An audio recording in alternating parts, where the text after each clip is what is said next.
falling asleep on me? Sweet dreams, my friend. After all, they're the one luxury even money can't buy. Hello everyone, my name is Kaiser Ikudo and welcome back to Path to Nowhere. Last part of the newest chapter, chapter 17. We are aiming to finish it today, so be prepared because usually it's going to be like an absolute cinema for the end of the main story, whatever main story it is. Right, so I think last time we have like 4 stages left, not counting if there is any maybe extra stages or extra cutscene, but regardless, even if there is one, then I'm still going to aim it until the end. Even it's going to be like I have to, you know, stay overnight. Have to. Hi Harina, welcome. Yeah, so previously on this last 2 stage, we are basically learning a little bit more, at least this part, the first part here, we're learning more about Jasmine past and what happened to her homeland, where basically apparently there's a war happened like I completely forgot like how long ago, but at the time this city is basically like an invader of another state or outland territory, which is basically causing Jasmine to losing her homeland. On the other side is basically Parfait, which was revealed that she's actually like not what she's known to be. She's almost like another scammer in a sense, you know. And apparently also there is like Yelena, you know, in hiding. By the way, Yelena is basically losing her memory, so she doesn't remember by far about her past, and Parfait is basically taking care of her.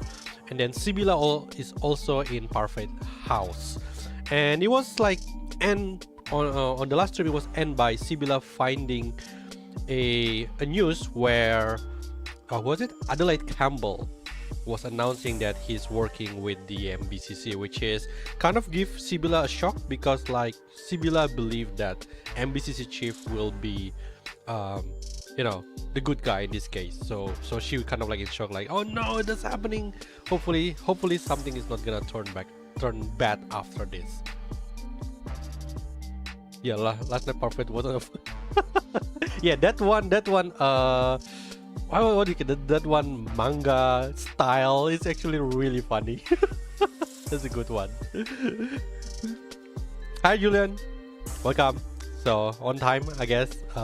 Yeah, I haven't started yet. Okay, so without further ado, I don't want to like delay any longer. I think everyone also looking forward to it. So let's do this. The final episode of chapter 17. You need to keep up. I'm not going to. Hopefully, wait I'm for not gonna you if stuck you fall in one of behind. the stages. I was concerned about that.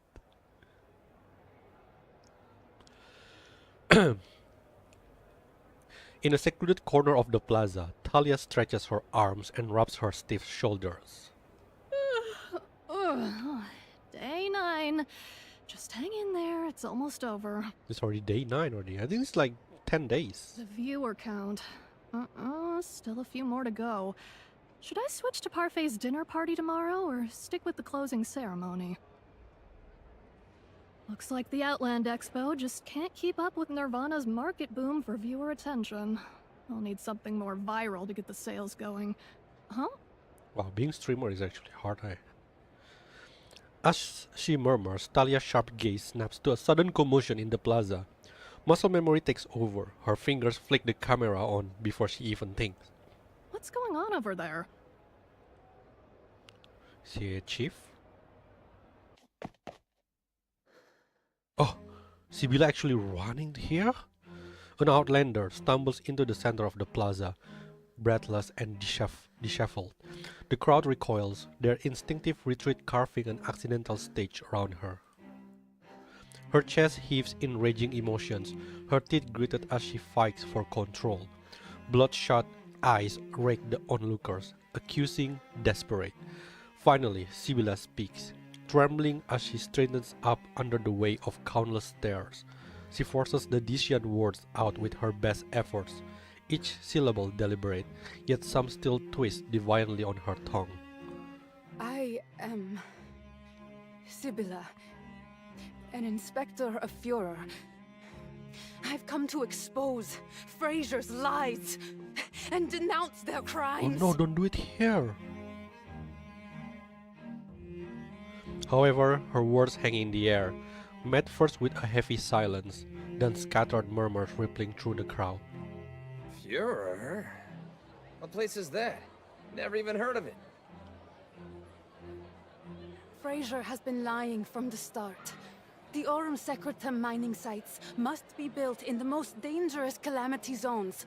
But instead of taking the risks themselves, they tricked my people into going in their place. We built mining sites and research facilities, protecting their researchers, even though we had no hypercubes to protect ourselves. We trusted them. But Fraser never warned us that the Aurum Secretum would have devastating effects.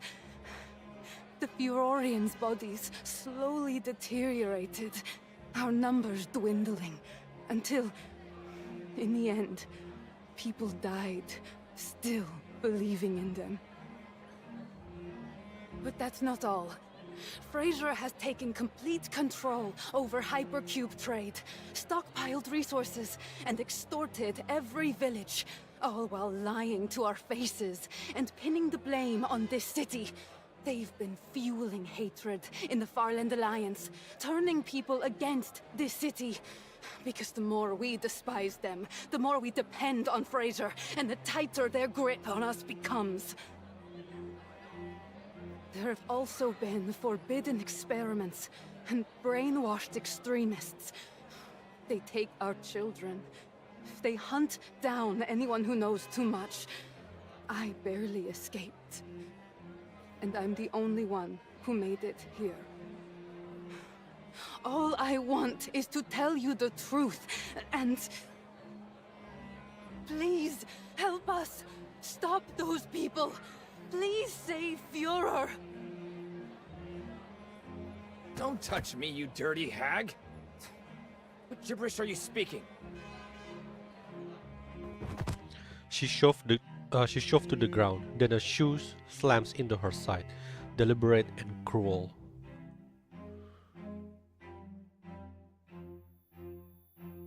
Damn, all the comment is just...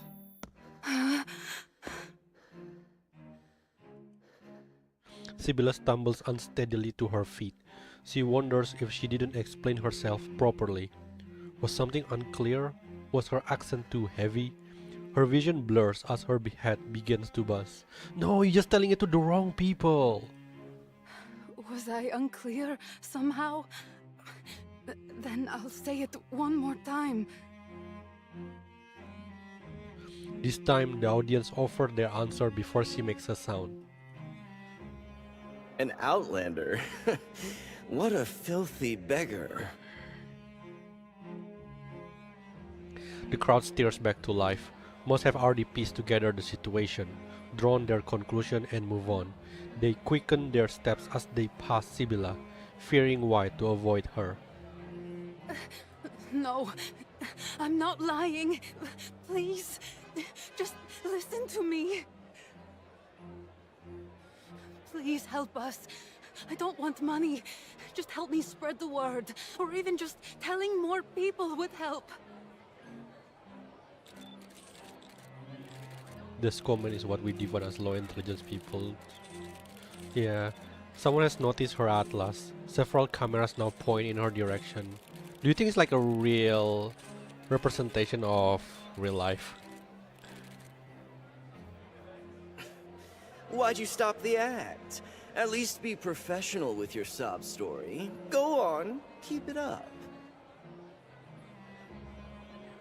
You want eyes on you? At least have a pretty face. Pathetic. We've seen dozens like you this week. These hecklers attract attention better than she does. She's quickly becoming nothing but a public spectacle. How can she make them understand? How can she make them care? That's the thing though. Internet doesn't care. They just want the viral. I don't think internet even care about the truth. Will it draw more attention if those Fraser people came to kill her? Sibylla trembles as she pushes herself upright, then erupts into frantic shouts. You Campbells! Haven't you been trying to kill me all along? Come on then! I'm right here! Come and kill me! Oh, poor Sibylla. Let everyone see what you've done to Führer! What you've done to us! Come on! Show yourselves! She screams until her voice grows hoarse, but no one responds. Sibylla realizes with a sinking clarity why no one has tried to kill her all this time. Fraser already knows the truth. She doesn't need to be silenced because no one will ever listen. Not this city, not Fraser, not a soul.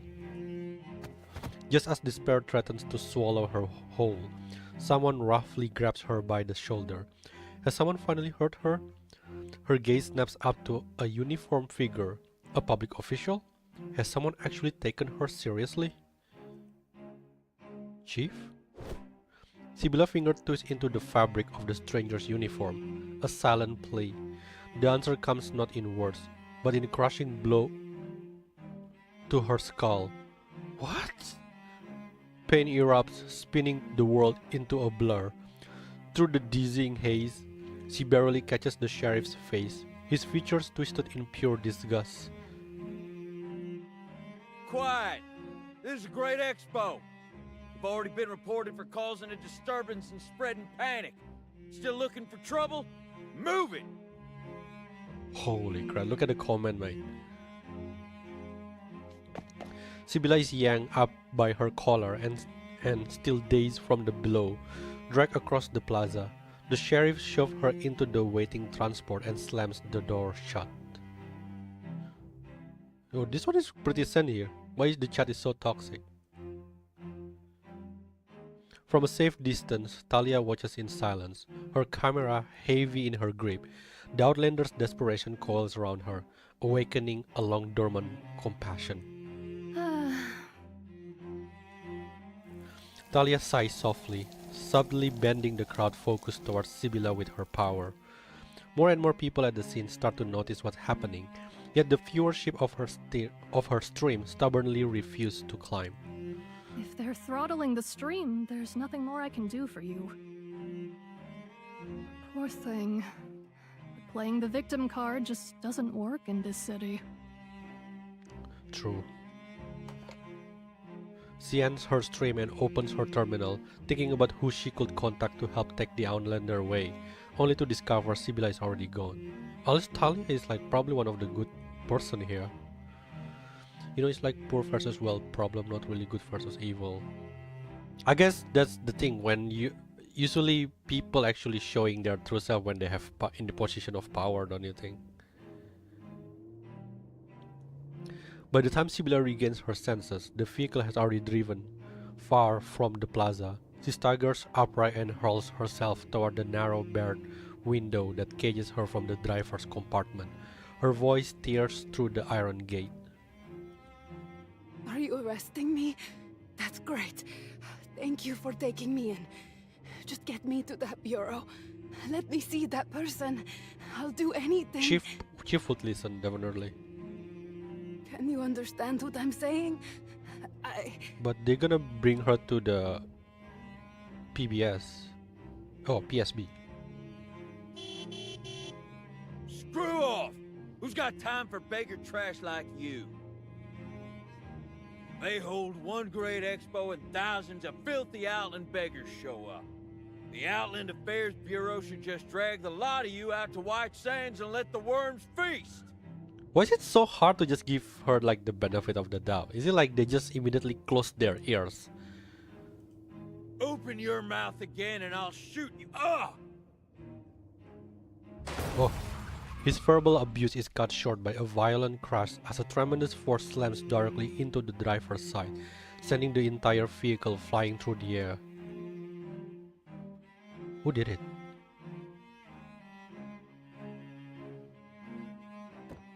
Inside the twisted carcass of the ruptured vehicle, the sheriff's head lolls to one side, lifeless.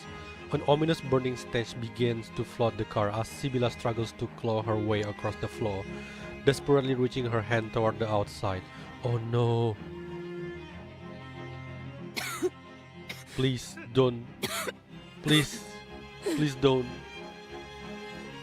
Oh, they're helping. They're our friend. In the crimson dust, she spots two familiar silhouettes. I mean, like they're from Outland. Arena. Adria. Just as how they saved her back then, the two crouch down and reach towards Sibylla, then drive a knife through the back of her hand. So naive, Sibylla. Did you really think they'd help? This city doesn't care. They don't understand our suffering. They can't even imagine it. I don't know which side they are now. People living in a different world simply cannot see our pain. I know. I knew it all along. When I was with them, I realized we're from completely different worlds. Yeah, it's a world full of narcissists. The east side, basically. She loves that street they call a slum. It has electricity, running water, and beds where sleep comes soundly behind a locked door. No calamity alarms shatter the night. No families flee in panic, leaving lifetimes of labor behind. When Harry felt ashamed of the cheap candy he offered, Sibylla didn't dare tell him that such treats were most treasured back in her homeland. Hey, remember that Rose gave Hela a candy also? In the Outlands, only the bravest and most diligent children can earn such rare, sweet rewards. The joy on the children's faces as they cradle candy in their palms is Sibylla's most cherished memory. Yet here, such things are apparently embarrassing to offer. Parfait must hide her origins. The city sneers at drifters from the slum. People are embarrassed to offer cheap candy to guests. So, who will spare a second glance at someone as poor as her? Is it foolish to keep pursuing that chief, hoping against hope? But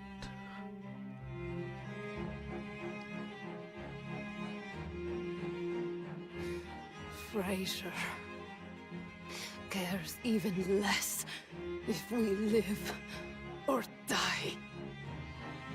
So do you. I've reached out to everyone I could find. And this isn't the first time I've been rejected. If the people of this city won't help me, then I'll find someone who will, anywhere I have to go. It doesn't matter how many times I get turned away. I won't stop until someone finally listens. Until someone actually cares enough to do something. I won't give up. If Fraser wants to shut me up, they'll have to kill me first. I'm not stopping. I see. Hi G-Star. Yeah, this is sad. You know, sometimes I get anyone in such scene because they talk so slow. Oh, annoyed. Ariana stands up and brings her weapon to Sibylla's throat. Even if Fraser says you're worthless, even if part of me wishes you could live, Why? I thought... you're too dangerous. You have to go. We really are the same, you and us. Neither of us has a choice.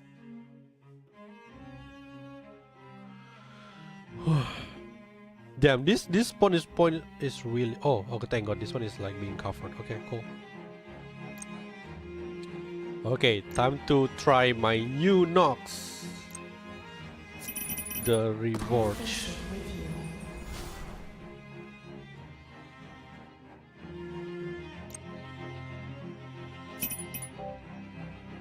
Hey. Oh my!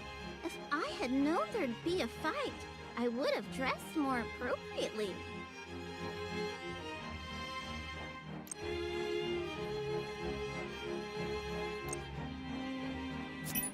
Dear audience, let me unveil this tale before.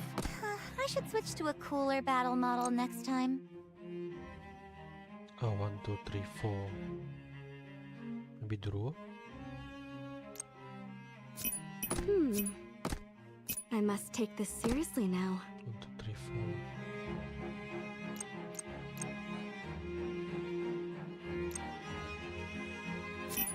4. I'll personally see them off on their journey.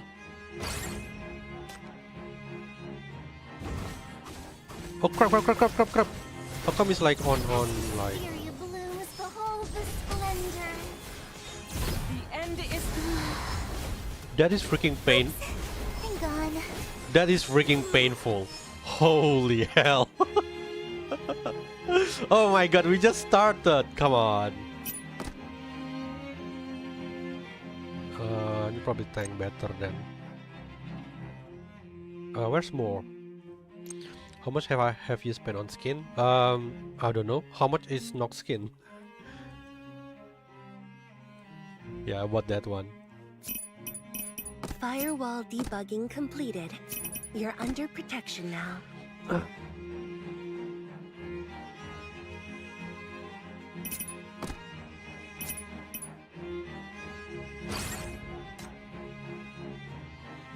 Okay, slow down. The smoke has risen. As Syria blooms, behold the splendor. What a tale of exquisite sensualities. Oops. Huh? Hang on. The smoke has risen. Why though? Now, play your heart out. What? I'm sorry, who attacked Ying Ying? What is that Assassin's Creed do? This guy, right?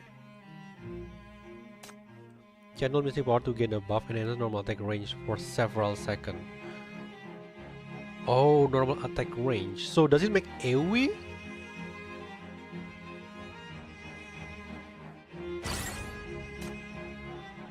This is ridiculous. The thing is, like, they don't mention like how big is the attack range. But it's far enough to attack Ying Ying basically.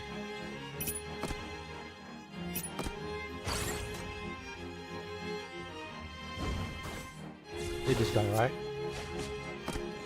As Syria blooms, behold the splendor. What a tale of exquisite sensualities. Oh, crap. See, it is. The smoke has risen. Now, I don't know how big is the attack range, but it probably one line. It's nasty, mate. A lot of this trash mob is nasty. Just one shot people like no people business. And the area is just shit. Like, how am I supposed to put my healer then? If she's here, probably gonna get hit also. as Syria blooms, behold the splendor.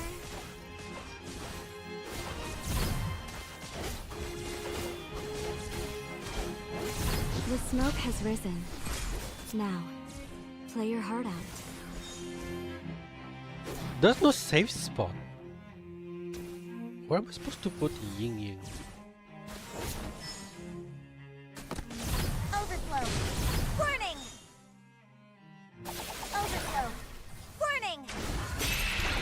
Ooh, crap. The smoke has risen. Not for the break.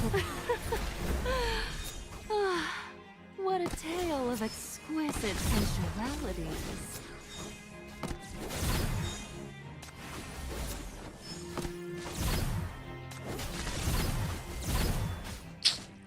Now I cannot heal. What the hell? Overflow. Warning! No, I need them to be on the range for 0. So I can break both. Is it already? Okay, cool. Good.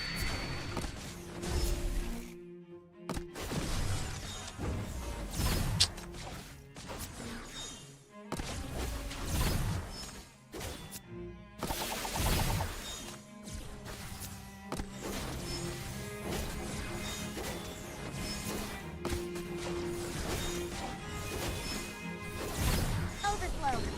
Warning. The other one haven't shown the. Oh my god. Warning.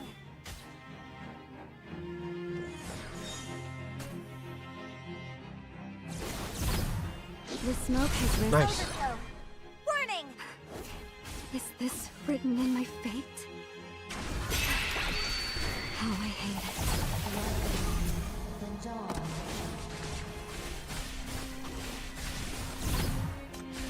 D-Matrix. Activate.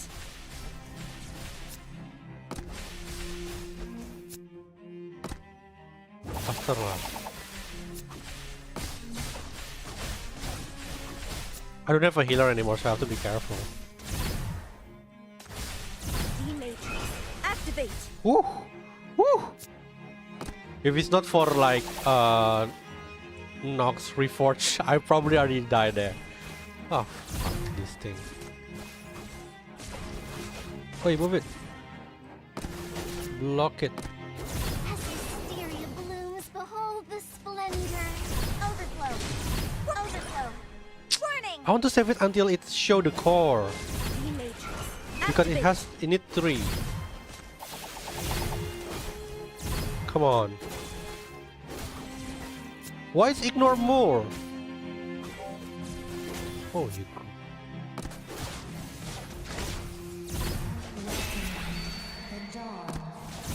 Overflow. Warning. Overflow. As hysteria blooms, behold the splendor.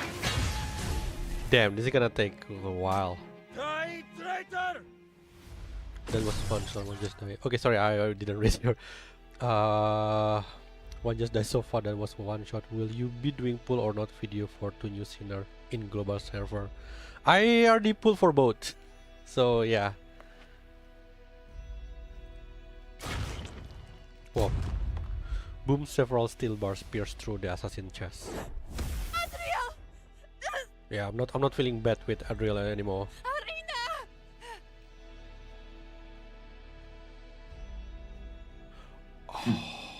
Not this guy. I hate this guy. He spent like makes me spend 1 hour on his stage. It's you. The one from this city. Does it have to be this way? To you, are Outlanders just Before I can meant to die? I have funding from the Campbells, so several gunshots crack through the air, cutting her off mid-sentence.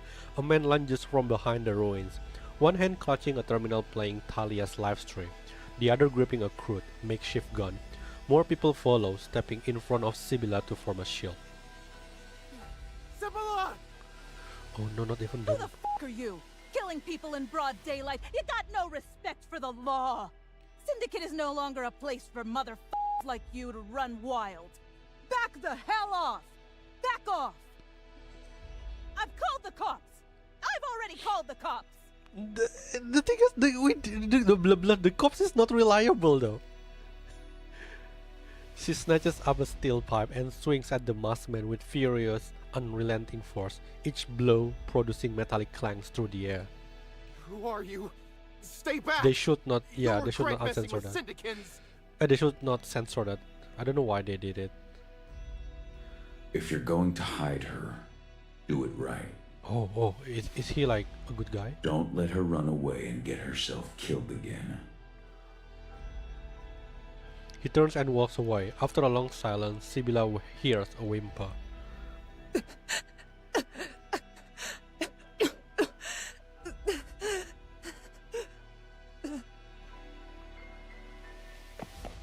She rushes over to Ariana. Hold on. Just hold on. We're going to save you.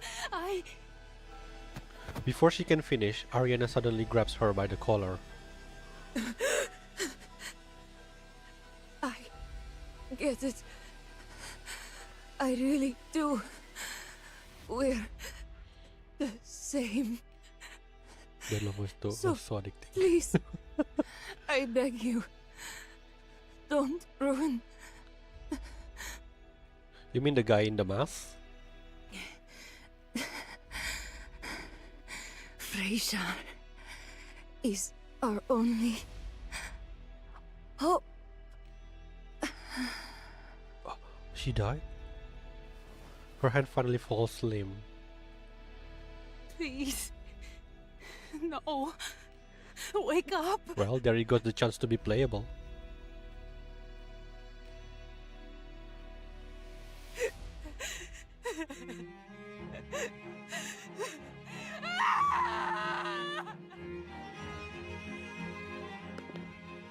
There. What happened? This is... Oh no, Yelena, don't go out! Sable rushes to the scene, only to stumble upon a grisly tableau of blood and chaos. For a heartbeat, she freezes, stunned, but just as swiftly, she stills herself. With practiced hands, she takes out some fabric and starts tending to Sibylla's wound. I've stopped the bleeding for now. Oh, But she we still need to survived. move her quick. She can't stay here. This is too much for her to take. The safe house might be blown already. We need to go somewhere else. Any news from Parfait? Her companions shake their heads. They've been trying to reach Parfait through their network, but her terminal stays busy, jammed, perhaps by interference. Has she seen Talia's dream? Does she know what has happened to Sibylla? Sibylla, pull yourself together. Let's head back first. Right now, keeping you safe is the most important thing.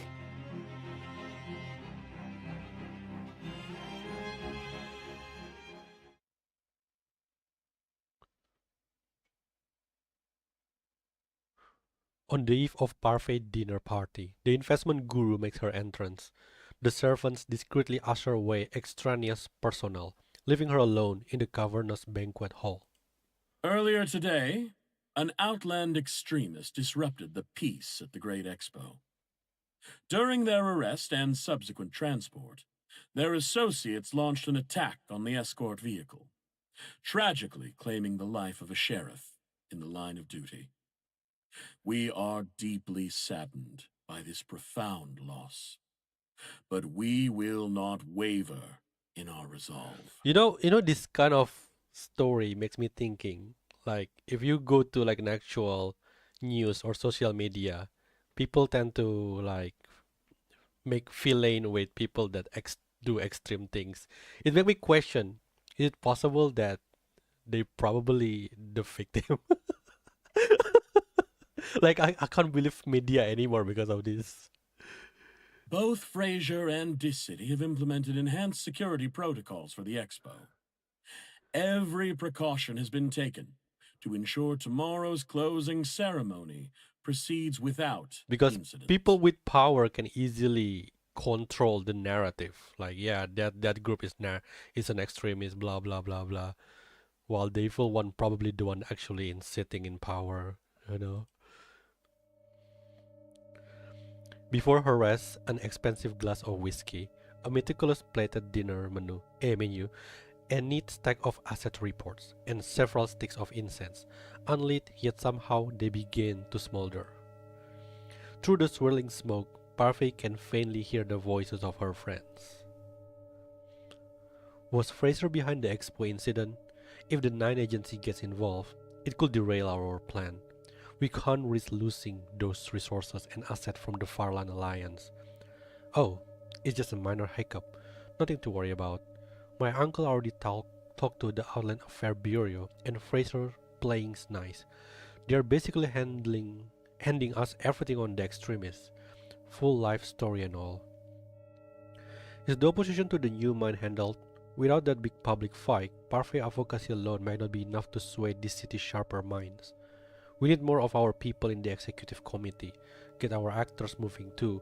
They are not being paid to do nothing. Speaking of actors, let's talk about something more pleasant. None of this is really a big deal. I heard Parfait was at that dancer performance too. She didn't get to buy her. I had my eye on that dancer too. Too bad that Chief got to take her away. Again. Don't worry, we will get another chance. Once I bring her back, we can set up a private show with that woman. Maybe even slip the Chief a free ticket. What a douche. The Farland Lion has been hit hard lately, calamity after calamity. They are desperate for hypercubes, which means we can push our purchase price way down. You're absolutely right. Let's jump on this and make a killing. Those pathetic little city-states are too scattered. Otherwise, we wouldn't even need Fraser's involvement. The glass shiver, and inside, wreathed in rippling amber, a gaunt figure takes shape. Your health Whoa. still worries me. I found some curious Outland remedies at the expo. Care to try? Whoa. Is the girl from No promises, of course. the chapter 15 ending? Thanks. Chatting with you is always such a delight. Silage. Could I lose on the story too, since I'm distracted with many things while Fraser blow their house? You didn't attend the meeting today. Did something happen? Is it not because they are the Many extremists? people were lining up to speak with you. Back to Dead your home body. in the slums again? This is why you don't get the story, Julian. You pay attention to these kind of things. Yeah. Everything about Parfait Medici can be gloriously displayed in public. But those memories of just Parfait have to stay locked away in that little house, never to be found out. And I have to visit from time to time to make sure they're still safe. Why not just throw it all away? You've been so careful about hiding your identity, yet you keep your biggest risk around. Can't bring yourself to let go of that old place. To have your elegant life, you always have to give something up, you know. Well, I am the stock market guru after all. A touch of greed is only natural. But don't worry, I haven't slacked off. In fact, after a few rounds of promotion, Nirvana's stock has hit another all-time high. I'm sure people in the organization are more than pleased with their returns. Silage gives a soft laugh. By the way, someone's lit the incense asking for our help. A certain representative from Fraser, he said... A rat has escaped into Dis City, an inconvenience that could disrupt his plans. He's hoping to use the Siage Society's hand to Sheila. track it down. Shiach. Relax. I never promised we'd help him. Last time, when you went all around White Sands and still brought that spy butler back to hide, I didn't say anything, did I? I've never been fond of Campbell anyway. As for cooperation, let's just do the bare minimum and call it a day. Honestly, the only thing worth looking forward to lately is your dinner party tomorrow. So many of our friends will be there after all. The woman's voice drifts softly from the wine glass. You really are something else, Parfait. You have this way of winning people over without even trying. I like that about you. And that's exactly why I gave you the power to let you more freely command credit. But you know how it is. Trust is fragile. Once lost, it's very difficult to gain back. Tomorrow's dinner party. You won't let me down. I trust you. Of course. At the dinner party, everyone will have their fill of delights. Wow, that's so cool. The incense burned down to its final ember. Ethereal smoke, once lingering in the air, tints to nothing. And in the wine glass before her, Parfait's own face reappears. At her dinner party, everything has a price tag. Resources, technology, suffering, and war. How much is this identity worth now? If its value were to plummet, how useful could it still be? She sets down the wine glass, falling silent. Is it the member who takes on missions you trust? Or the stock market guru of this city? Having reached a conclusion, she picks up the wine glass and drains it in a single gulp. Though at 300,000 discoin a glass, it truly pales in comparison to those homemade drinks shared with friends from a few nights ago, warm with laughter and barely 100 discoin apiece. This is overpriced! What the hell? The morning sun will dispel How many times you can hire Dudu play her Suona with that? Okay, what do you say? But in this kind of story where we shown both sides of POV, it's kind of hard to decide which side to choose. Yeah, I agree. I don't even know who is ally with who anymore, because even though they're on the same ally, they still doesn't like each other. Since as an auditor, being having an extremist is really bad, but imagine if they are the victim. The pattern on her back too. I see it often in type of story that include magic spell or something. Isn't that like the pattern? The tattoo is like the almost like underground. Me, right?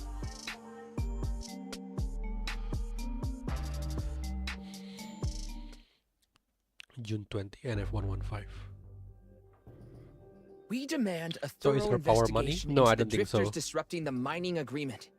This is clearly a coordinated attack, specifically premeditated to sabotage Nirvana. No, to sabotage the city-state's crucial project. Do not test our Matilda! We are open to negotiation, but only under two conditions. Full agreement on equity shares and profit distribution, and complete disclosure of the technical plans for RM Secretum's production capacity expansion. So far, Nirvana has avoided addressing either point. If you genuinely value the opportunities of the Great Expo, then come back to the table and directly address the core issues instead of using external distractions to pressure us. We expect sincerity. The people of the West District are watching. Sincerity? The people? Who appointed you as the people's voice? So a handful of stubborn traditionalists get to define public opinion while everyone else's voices don't count? Take a walk through the streets and ask any syndicate with half a financial brain how much longer they're willing to put up with this charade of yours. It's just that this time, they are not opposing Nirvana heavy-handed pressure. No more delays to the development! West District can't wait! Open the mine! Cooperate for progress! Build our future today! The Executive Committee must step aside! No more blocking negotiation for personal gain! I thought Syndicate is getting better. Seems still like same old, same old. A moment hesitation is all it takes for Matilda to miss her chance to counter. Her opponent immediately pounced on the opening. Plenty of West District residents already hold Nirvana shares, which is proof we're sharing wealth opportunities. Meanwhile, you're the ones disrupting the labor union's work and standing in the way of real progress. The Great Expo is already underway, and hypercube trade is absolutely critical. Yet here you are, holding everything back. Let's be honest. Aren't you just deliberately damaging our city-state's interests? This is... Matilda can definitely claim these protesters are all just vagrants hired by Nirvana to cause trouble. She recognized that when faced with significant economic opportunities, no one can force people to sacrifice their livelihoods for some higher cause. After all, everyone has the right to aspire to a better life, especially since the West District has suffered for so long. Many truly need the money. Max King burst through the door, panting for breath. Meeting adjourned! Meeting adjourned! The protesters are storming the committee building! Everyone evacuate now! Of all the times, weren't they causing trouble in another district? How did they end up here? Well, about that. They kind of followed me here. I was trying to bring the sheriffs to smooth things over, but couldn't hold them back. All right, if we don't move now, they'll really kick the door down. I've got cars ready outside. Everyone head back home for now. Let's continue this tomorrow. I think he did it purposely. The Nirvana representative hesitate, reluctant to leave but knowing they have no other choice. They are the first to depart, but not before leaving a parting message for Matilda as they pass by her. The investment deal will be finalized before the expo closes. You'll see. Everything will be settled at Parfai's dinner party, and you're not even worthy of a seat at that table. With a scowl, he turns and walks away. Get it done soon, and don't let it disrupt the expo. We still need to discuss cooperation with Fraser. Clear? Speaker, your attitude sure changed fast. This is nothing like what you said before. Well, sorry about that. The higher the seat, the wider the view. Your position shapes your perspective. Nah, I don't think you'll ever understand this. Now do me a favor and get back to work, okay? With a darker expression, he carelessly gathers the scattered documents from the table, shoves them into Matilda's hand, and pushes her away.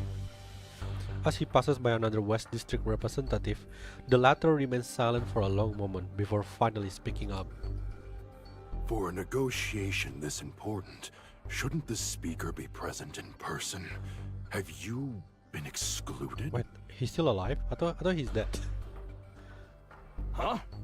Do you know what speaker means? My words and leadership are already echoing through every corridor of power.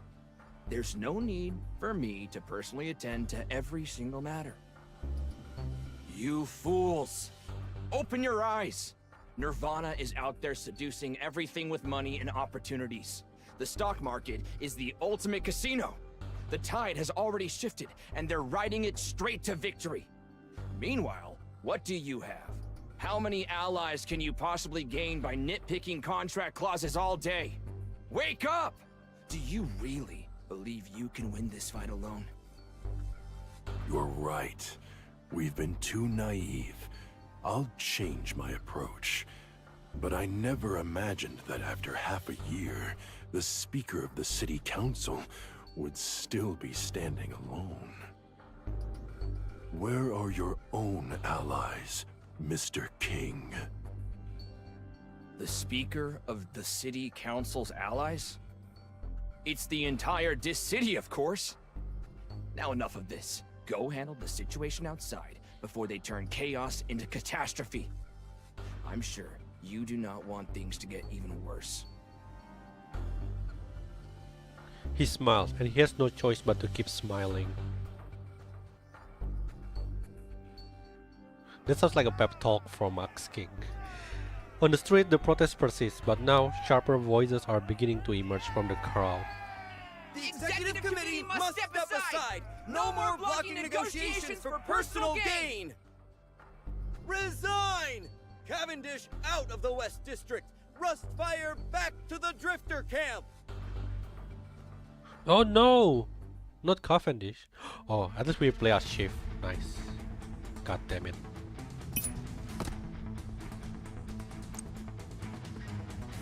Oh my! If I had known there'd be a fight, I would have dressed more appropriately.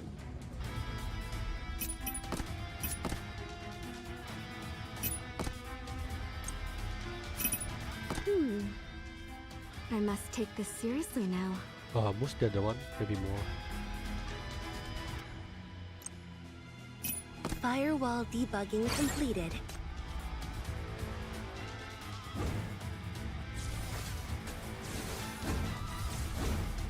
Overflow! Burning! As hysteria blooms, behold the smoke. The smoke has risen. Now, clear. Overflow! Burning! Did he just pass? What? Why are you ignoring Yugu? Cannot be blocked when defeated. explode deal massive damage to enemy in the same grid. Oh my god, all of these enemies just so annoying. The tank cannot be blocked, the zombie cannot be blocked.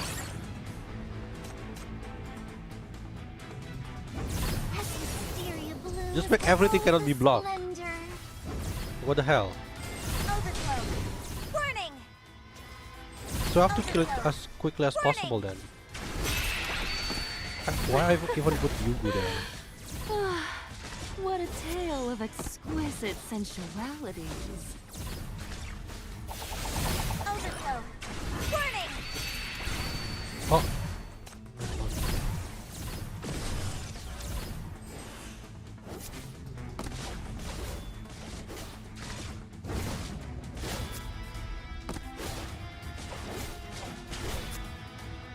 Hey, where's the roof? He'll The smoke has risen. Now. Overflow. Overflow. Warning!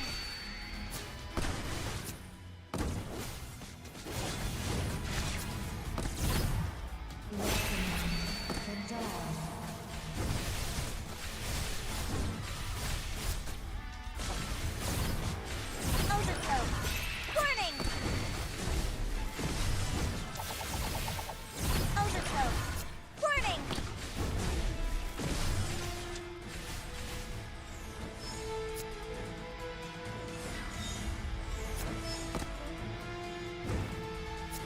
Completely forgot about Yugu.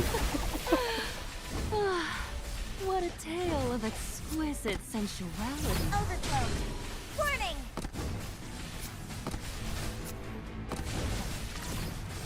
Overflow. Warning! Overflow. Warning!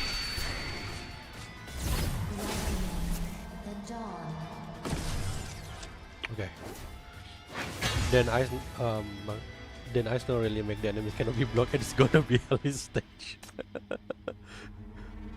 It's finally over. Max King trudges down the empty corridor, his steps heavy with exhaustion, shrugging off his coat. He sinks into the chair beside the ward bed.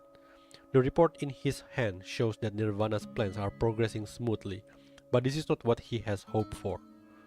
He hopes that the West District can see through Nirvana's conspiracy, that the citizen won't be swayed by illusory promises of wealth, and that the scarce information he possesses can reach those who need it. But he can do so little, trapped like a fly in a shadow web. He never knows which corner hides watching eyes, or which wall steals his whisper to the conspirator's ear.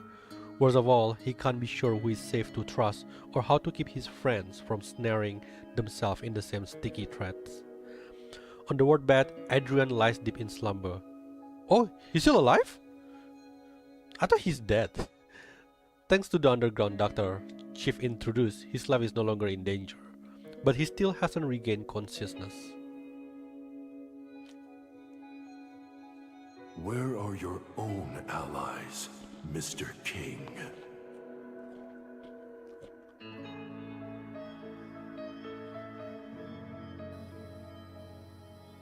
Max King sits listening to the steady beep of the heart monitor in silence, his face buried deep in his hands.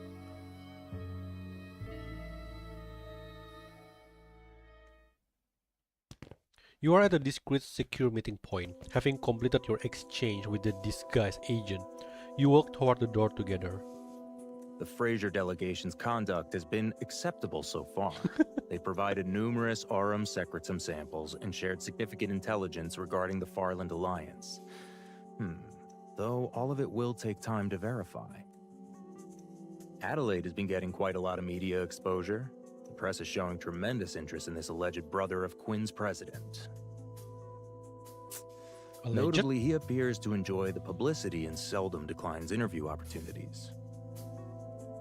For now, the identification of Outland extremists remains our top priority. Fraser's intel is helpful, but operational delays are inevitable, especially with the massive abnormal sandstorms crippling FAC's mobility outside the city. Thank you for your hard work. If you have personnel to spare, I will leave the list of requirements we just discussed in your hands. That intelligence is very helpful to me. Understood. We'll contact you immediately when there's any update. Let me walk you out. You look like you haven't slept properly in days. Madam would tease you if she saw you like this. She've never sleep. Haha, thanks. But I will manage. It's no problem. As you reach the doorway, the agent suddenly stops, the smile on his face turning into something more complex. Since Looks when like we one are of your sleeping. requests just Yeah. walked right up to your door. Who is that? New sugar mommy. Oh my god, look at that car. Oh my god. Who is she?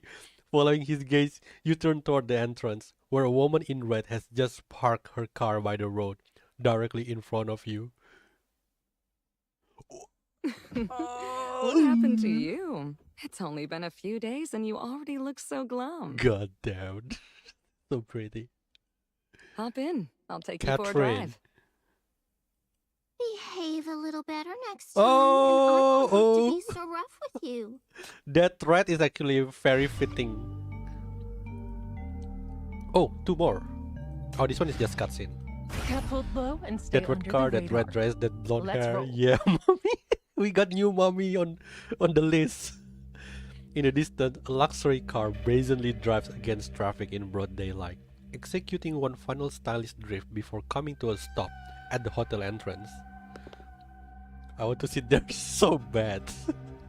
Where? Which one? The car? You're talking about the car? This enigmatic woman flouts the city rules without hesitation, carving her own path in all things. Yet surprisingly, she's chosen to meet at a very public place. I hear this is where they host the famous Parfait's dinner party, so the food has to be good. Order whatever you want, my treat. Damn. But that companion of yours hiding at the table behind us can pay for himself, since he wouldn't even do us the honor of joining us. Who? Is it Nine Agency? Of course he won't join you. That's an agent of the Nine Agency here to secretly ensure your safety. The woman before you seems to know this all too well, and might have even noticed Shroll hidden in your coat pocket. After all, she has deliberately instructed the server to take your coat away, claiming it was for some dinner etiquette. Name's Catherine. I'm usually on the road for my business, at so the this body city girl. visits That's are rare sunglasses. for me. I'd like to actually stay and look around this time. How's that gift I gave you? I mean, that girl who dances with the blades. For a moment you pause and study her expressions. Her eyes hold no ill intent, just an offhanded interest. She's a bit remind me of Suspect R though. The listening device on you is still active. Nine hasn't sent over her identity details yet, but there's been no warning from his side either. You are clear to keep talking. This will also help the agents gather intel.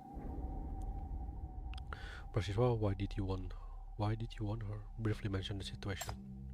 Since she was the original buyer, you figure Catherine must be curious about Jasmine's situation. You describe her current condition briefly, without going into much detail. I see. A perfect victim. She's the reason why you're upset? Looks like the young generation has barely seen war these days. You can talk to me about it. I've seen war myself. Wow, really? My family's been in arms for generations. We used to have connections with the former City military and made our fortune through it. War has always been good business. When I caught wind of tension at the Great Expo, I came to see where the opportunities lie. Same as always. If tensions between City and Fraser escalate, I could make another fortune and treat you to dinner a few times. You can take me to dinner anytime. Don't say that. No! This choice is not realistic. Just giving an example. Nothing special. Just how things usually go. She places cash on the table and rises to her feet. I can see you've Choose lost your appetite. Warlock. Do tell The me food she's here's a mediocre she's a what? anyway. Let's go somewhere else. Follow her. Coming soon. She guides you out of the hotel and toward the sleek luxury sports car parked by the curb. All eyes turn to her, seemingly captivated by her commanding presence. That's natural! Oh, have you seen her? Bright red. That is like, well, you know, like one of the psychological thing that if you're wearing red, you're probably gonna be like look super attractive. You slide into the car as planned and instinctively glance at the rear view mirror. The non-agency agent should be tailing you to keep you safe. Before you can react, the woman slammed her foot on the accelerator and the car lurches forward with a surge of speed. In the rear view mirror, 9 disguised vehicles shrink into the distance, utterly immobilized, powerless to give chase. Oh, it's like Tokyo Drift here going on. What in the world are you up to? Just shaking off a few tails so we can have some privacy. It's not like I'm kidnapping you or She anything. removed the glasses. Relax. She has blue eyes. We're on a main road with people all around. What's there to be afraid of? Just don't make a scene or I'll end up with a ticket. You might need have to focus on the road. She's been driving against traffic in broad daylight and making illegal stops. Since when does she care about the city rules or traffic tickets? You check your communication terminal, no messages from the agent. Meanwhile, Shroll lies silent in your pocket, completely unresponsive. It seems she's not just an arms dealer, and her ties to the city go deeper than you expected. In fact, she might be a high-ranking official working undercover. You wonder if this is some new kind of evaluation test. The fight hasn't even started and you're already choking for air. Lighten up. You can't run from what's coming anyway. As long as this city-state remains built on hypercubes, war is unavoidable. Doesn't matter who fires the first shot or what flag they wave. This place will always be ground zero. You can hate war all you want, but that won't stop it. Time to wake up. Know your place, adapt to survive, then do whatever it takes to achieve your goals. Whether they're for war or peace. Do whatever it takes. This conversation can wait. For now, just focus on enjoying the moment while you can. What is your purpose? She glides through the city street with practiced ease, the car slicing through the night unhindered. Neon reflections streak across her glasses, while the windshield paints itself in the city ever-shifting hues. For a moment, the world outside blurs into a dream, the vehicle adrift in a river of hues. Catherine steers with one hand, the other stretched out the window, fingers splayed as if to catch the rushing wind and the streaking light. A faint smile plays at the corner of her lips, edged by the flickering shadows. Only then do you realize the speedometer has surged past 300. I bet, so this city doesn't have that many cars or what?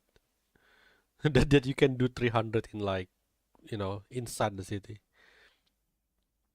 Without a warning, a colossal shadow surges across your path. Tires shriek against the road as the car lurches violently, nearly causing you to lose your dinner.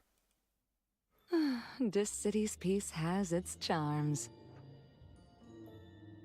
She's been driving at breakneck speed, and though it feels like barely any time has passed, you suddenly find yourself at the MBCC. That violent drift just now was because you nearly crashed into the bureau exterior wall.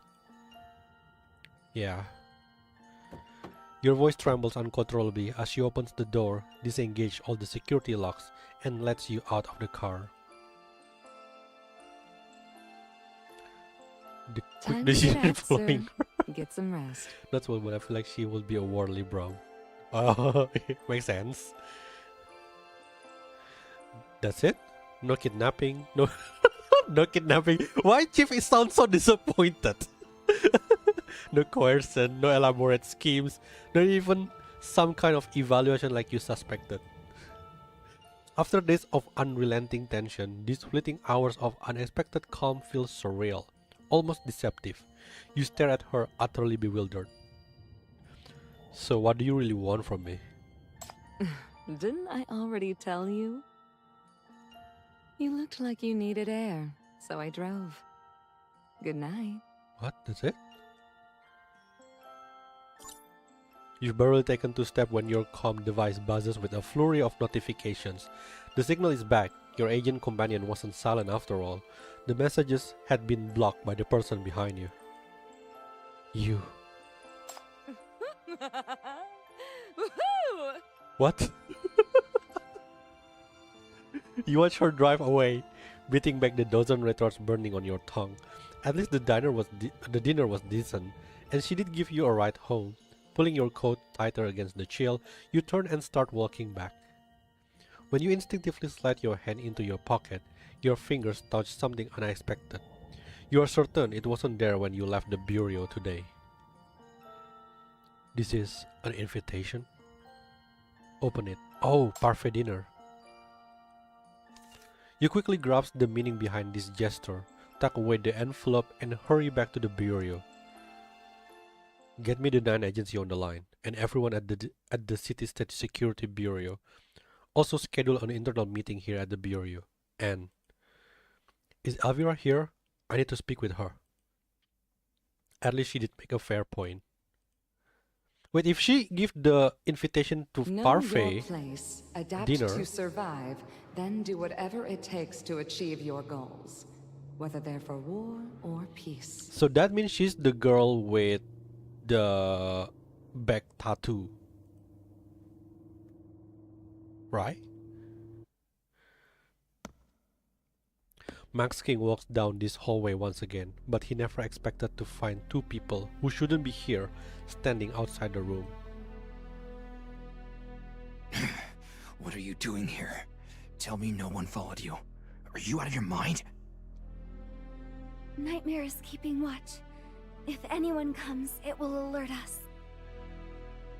If you, the speaker, can slip in here alone without drawing attention, then I won't be noticed either. He should have laughed it off, deflected with a joke, sent them on their way, but he doesn't have the energy anymore. His tie strangles him, a noose disguised as silk. Max King tugs at it, even the motion draining what little strength he has left. With a sigh, he ignores the 2 kids and walks on by himself. That chief sent you here, didn't he? Stop with all this sneaking around. It'll cause trouble if someone catches you. Tell him to make a proper appointment. But best to lay low for now. If you're trying to help the West District, don't draw attention. Too many eyes are watching. Chief's friend in the West District says you're the one who needs help. You're trying your best to deal with them carefully, but you don't know who you can trust.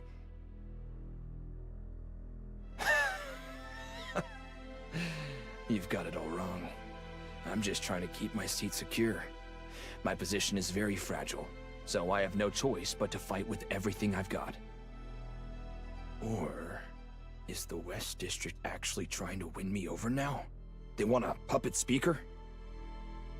What's in it for you? I don't know, but Chief said if we found you here, we could talk to you. He said you can be trusted when you're here. What exactly is he trying to get at? I know some names, what they want, the cards they're holding, and the leverage against them. I can show you the cracks in the high-ups, the ones you're not seeing. I remember every word Stuart told me, and now I'm giving you his true legacy. This is your weapon now. Chief wants me to tell you this. Do whatever you think is right, Mr. Speaker Max King. He trusts you. Trust me? Damn. Last time, Chief doesn't even want to have anything to do with him.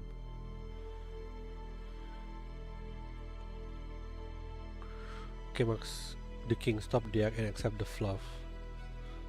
We are so far, Vesper. After making all the arrangement, you send Stroll away and head alone to the Banyan Special Ward to visit Jasmine.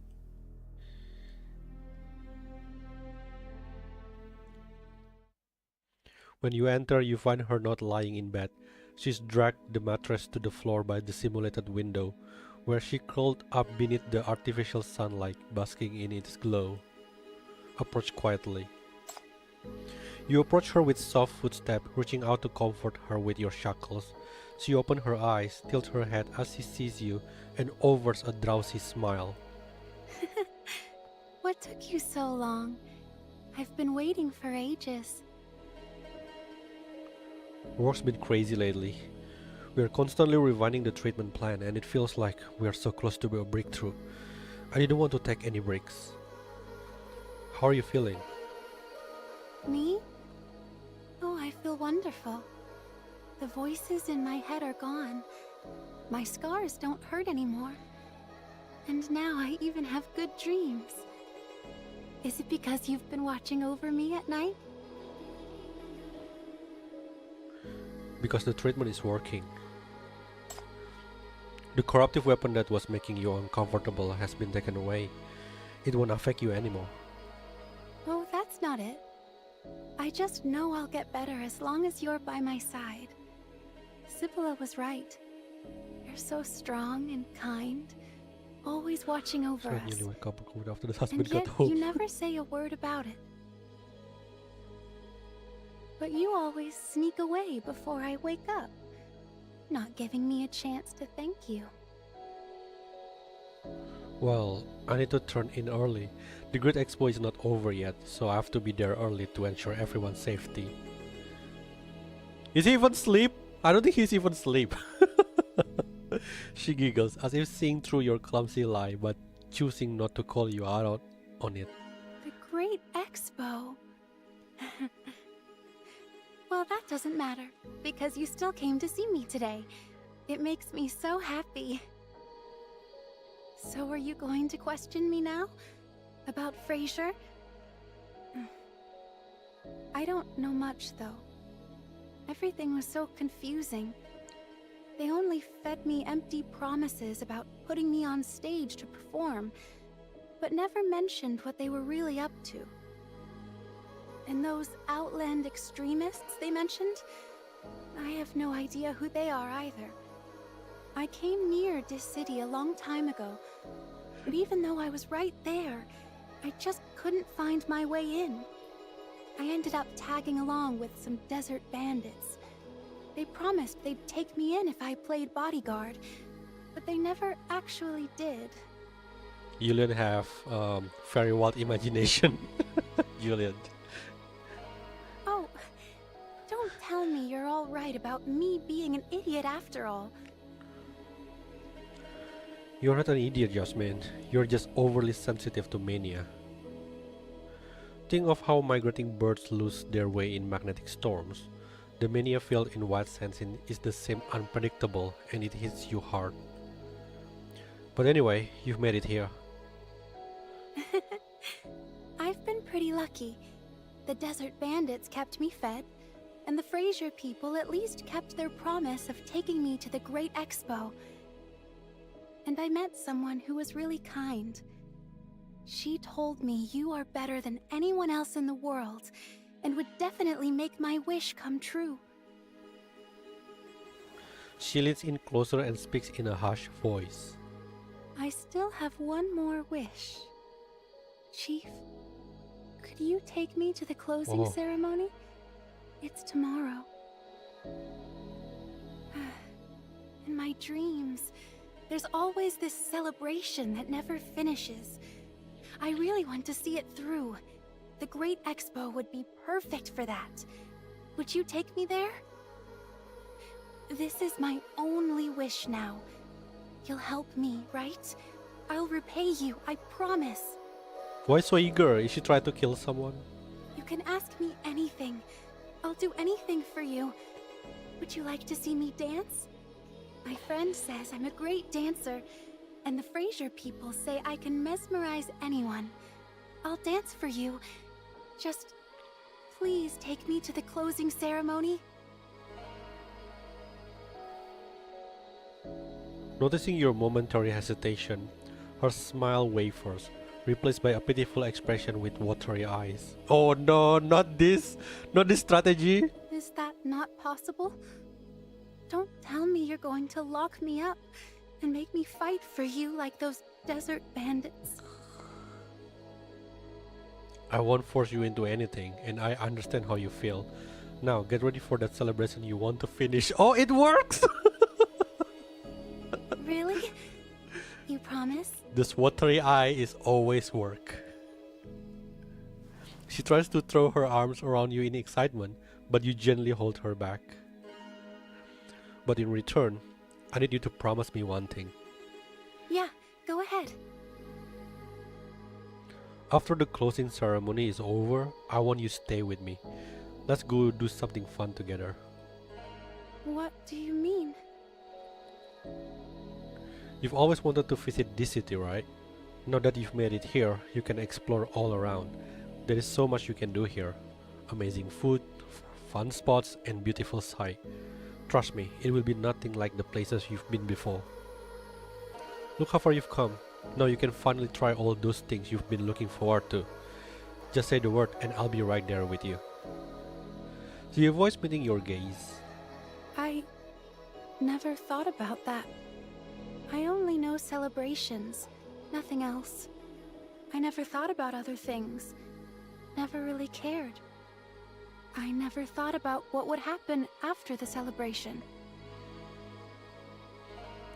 Well, how about we ask some friends for ideas? Once the closing ceremony is over, I won't have to work overtime anymore. I'll have plenty of time. Oh, right. Don't you have a good friend? Sibylla, right? We could go find her together. I'll really like to meet your friend. She answered with silence, just as you expected. Let's go find your hometown together. Don't bother with all that. I forgot about it long ago. That's alright, there has to be someone who remembers. You pull out the information that you recently asked the agency to collect. Though the data is sparse, you notice a shift in Jasmine's expression. I still remember that dream we shared. Your hometown was so alive back then. A bustling little village celebrated the harvest. They would light bonfires and the girls would make flower woven targets. I remember parade floats rolling through the fields, carrying scarecrows and fireworks too. Your name, Jasmine. I'm sure it was given to you with many lovely blessings. If you can remember its meaning, that would make it easier to trace your origins. And your dance. It's so beautiful, unlike anything I've ever seen. I'm sure if we ask around, we will find someone who remembers it. Even if your hometown is gone, even if the world has forgotten it, it still lives inside you, in every part of your life. And now, through you, it's become a part of me too. Let's find it back together. The war is over, now we can look forward to the next celebration. Bigger and brighter, no matter how long it takes. As long as we live, there will always be another chance. She listened to you in silence, only whispering a response after a long while. You're so kind to me. Why are you being so kind to me?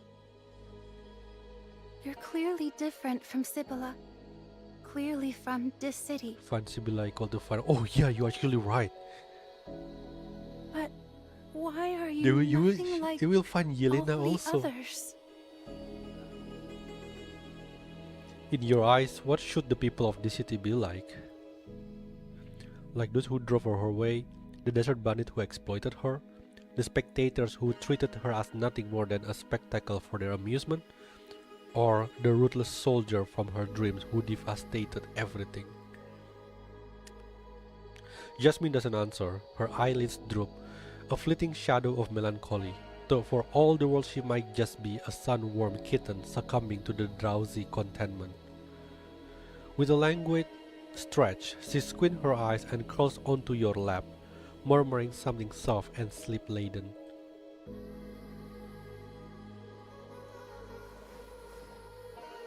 Lying across your lap, her brief melancholy fades as quickly as it came. She murmurs lazily in the golden light. In this city, The the yeah. only meat I ever ate was sandworms, and they tasted awful. I want to try the amazing food you mentioned. And if this city has celebrations or fireworks, I'd like to see them too. Rain, Oh my god. snow, summer, autumn, winter. And if there are more good people around you, I'd like to meet them too. I like this kind of promise.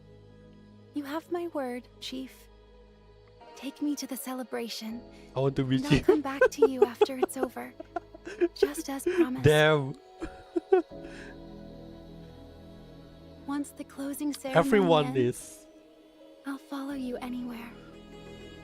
The thing is, like, we all want to be chief without the busyness of chief.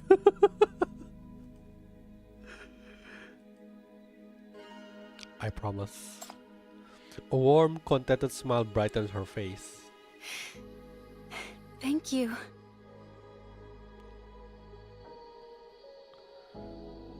All this girl trying all the things to get chief, but none can beat Zero, who kissed us, and Grave, who married us.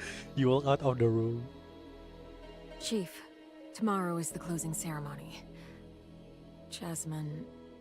Yeah, what about Ying Ying, who actually get us to actually propose? Huh? Oh, they have different... Oh no. I'll take her. Make sure to completely isolate her from the contamination source. Those weapons. I'll do everything possible to control the race. The shackles should stabilize her, and if she steps out of line, I can hold her down. Besides, it's a promise. That's the thing too, I already chose the promise. You gaze at her, confined within the room, yet in return she offers you an innocent, joyful smile. See you then. Tomorrow is gonna be the celebration. Oh. Several security personnel meticulously examine the tightly sealed hazardous item, a performance prop, confiscated from the Outlander dancer detained by MBCC. The higher-ups require inspection every 3 hours with several specific metrics to check, but they haven't explained the reasoning behind this requirement. Phew, they surely got it locked down tight. After all these years, how did a weapon from the end up with some Outlander? No wonder FAC is so worked up. Once they classify this information, the thing will probably never see the light of day. Ah, what a waste for such a weapon to just gather dust. He sets down the item and closes the door. Behind multiple layers of security, the crimson blade flashes with a deadly gleam.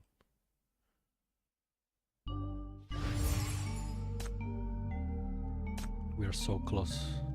Is it the day? Yeah, it's time for the celebration. This NPC getting more fine the more I see them. That NPC actually already appeared on chapter 12. Battle seasoned weapon, no? June 25, NF115. The World Dome. After 9 extraordinary years, humanity's most magnificent gathering now approaches its triumphant conclusion, ushering in a new era of order and peace. Looking back, we once marched through the shadows of adversity, forged in the fires of struggle, and measured the very borders of survival with our scars. But those days are behind us. Though disasters threaten, and though the storm of mania rages on, so long as humanity stands united, marching forward together, the flame of civilization will be rekindled once more. And now, as we stand at the culmination of this historic gathering, marking both the close of one chapter and the dawn of a new era, we prepare to welcome the Commander-in-Chief, who will deliver a momentous address and review the assembled FAC troops. The stage is set. The moment is here. Let the FAC military equipment demonstration, our grand closing ceremony, begin! Wait, the Commander-in-Chief is here? That's not good because we're bringing Jasmine. Ceremonial cannons thunder in unison as the massive FAC equipment in the main hall activates, deploying anti-mania barriers. Rows of soldiers march in flawless lockstep down the central avenue. The spectacle served as a show of force, meant to inspire human resolve and project DCT indomitable might. Even military equipment from a decade past now stands ready for future sale. The Outland delegation sit in their exclusive viewing section, their eyes fixed on humanity's greatest source of security, weapons they have never seen before, with blue hypercube flashing prominently on each device. An uncharacteristic silence hangs heavy among them. It's not over yet, Chief. Stay focused. Copy that. You need to stay vigilant. If there's going to be an incident, now will be the final opportunity. Your terminal vibrates. You know the moment has come. Here we go. A gruesome image flashes on screen. A murdered person lies amid rampant contamination, while a chilling, twisted message is scrawled in blood across the ground. Traitors who side with this city will not be spared. Chief, emergency. The Fraser ambassador has been murdered inside the embassy with a message left. We're under attack. Same here. Sharp screams of terror erupt from the audience.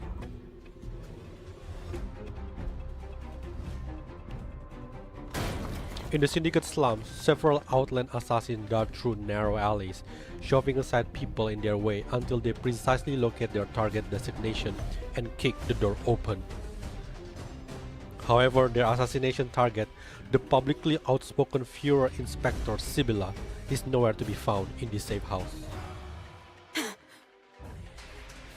He escaped?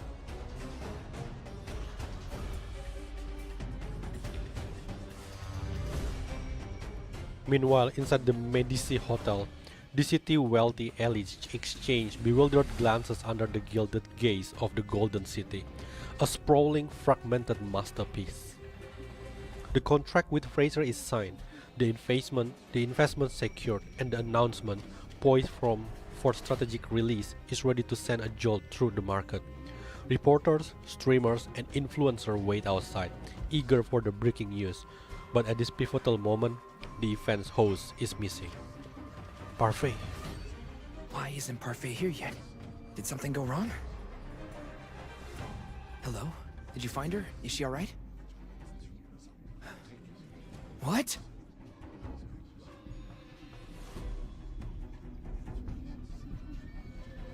What? Parfait is missing? Viewers float into the live stream in an instant, with question mark and exclamation points frantically filling all the comments scrolling across the screen. A commotion erupts through the lobby as waiters rush about, nervously escorting indignant VIP guests discreetly out of the building. Meanwhile, the opportunistic streamer and reporters burst into a frenzy of excitement, with wild conspiracy theories instantly running rampant. Meanwhile, in an inconspicuous corner of the lobby, a person quietly sets down his coffee cup. Opportunity always favors the prepared. Isn't that right, Adrian? Damn. Batman! I think Musky gonna be Batman. Mexican gazes at the coffee on the table, its dark surface catching a faint glimmer of golden splendor around here. Maybe Parfait dinner party isn't over after all. Maybe it's only just begun. Now Mexican has some prep time. Attack! There's an attack at the Great Expo! Oh god! They're killing people! Who killing people? Spies! Outland spies! Help! Help! Ah! From the local audience seats, numerous DCT residents tear off their disguises and launch their assault. Meanwhile, the FAC units that were performing on the main avenue immediately shift into combat mode. Though they aren't trained killers, their experience protecting civilians proves useful nonetheless. Your foresight saved us, Chief. FAC combat units are already in position. Just give the order. No enemy will reach our citizens. Not on our watch. Then my priority is to ensure your safety, Chief. The FAC officers are still en route to the scene, and they have granted your temporary field command authority. Please proceed. Moving as planned. Take them alive.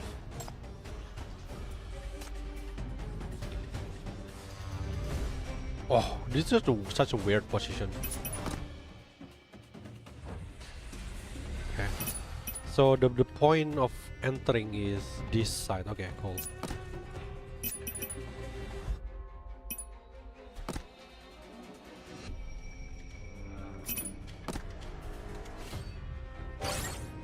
You must deploy with Jasmine. Okay.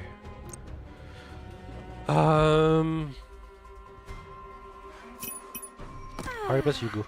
All these eyes on me. How exciting.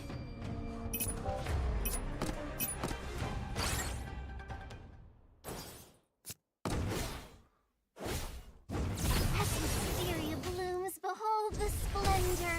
Is it just me or the song is stopped? Holy crap, there is something. Overflow. Overflow. Warning. Oh my god. What is that? Overflow. Warning.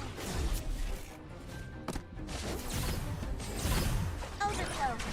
Warning. D-Matrix, activate. Still AM20. I lose my healer so early in the game. I only can rely on more on survival.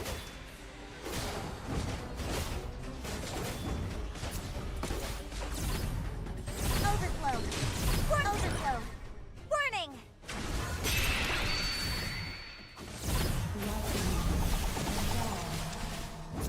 Can I block it?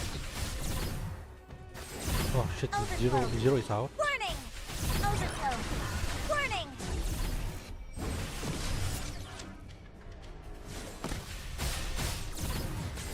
Overflow. Warning. Hey, why did I move here? Okay, okay. Oh shit, shit. I didn't realize this one. Zero health. Overflow. Warning. Overflow. Come, dance with me.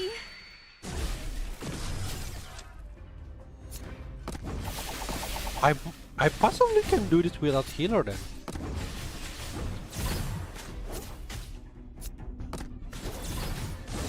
Overflow. Warning.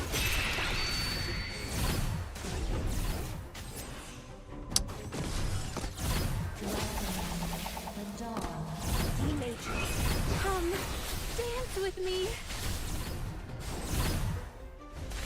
Overflow. Warning. Overflow. Warning.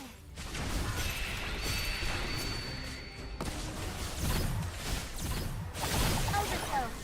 Warning. Oh, okay.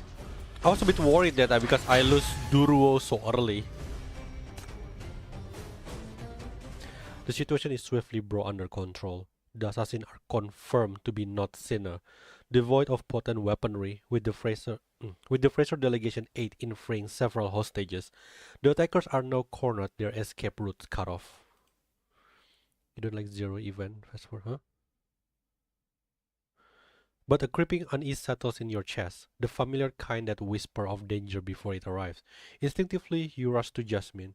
She's still in the car, obediently terror closing in. As the victims fall one after another, you finally get a clear view of the perpetrator's frenzied face. Who is it gonna be? That's not an Outlander assassin. It's someone from the Ring Institute. But something's off Why about did he him. pick the weapon? That guy. What's the deal with those blades? Damn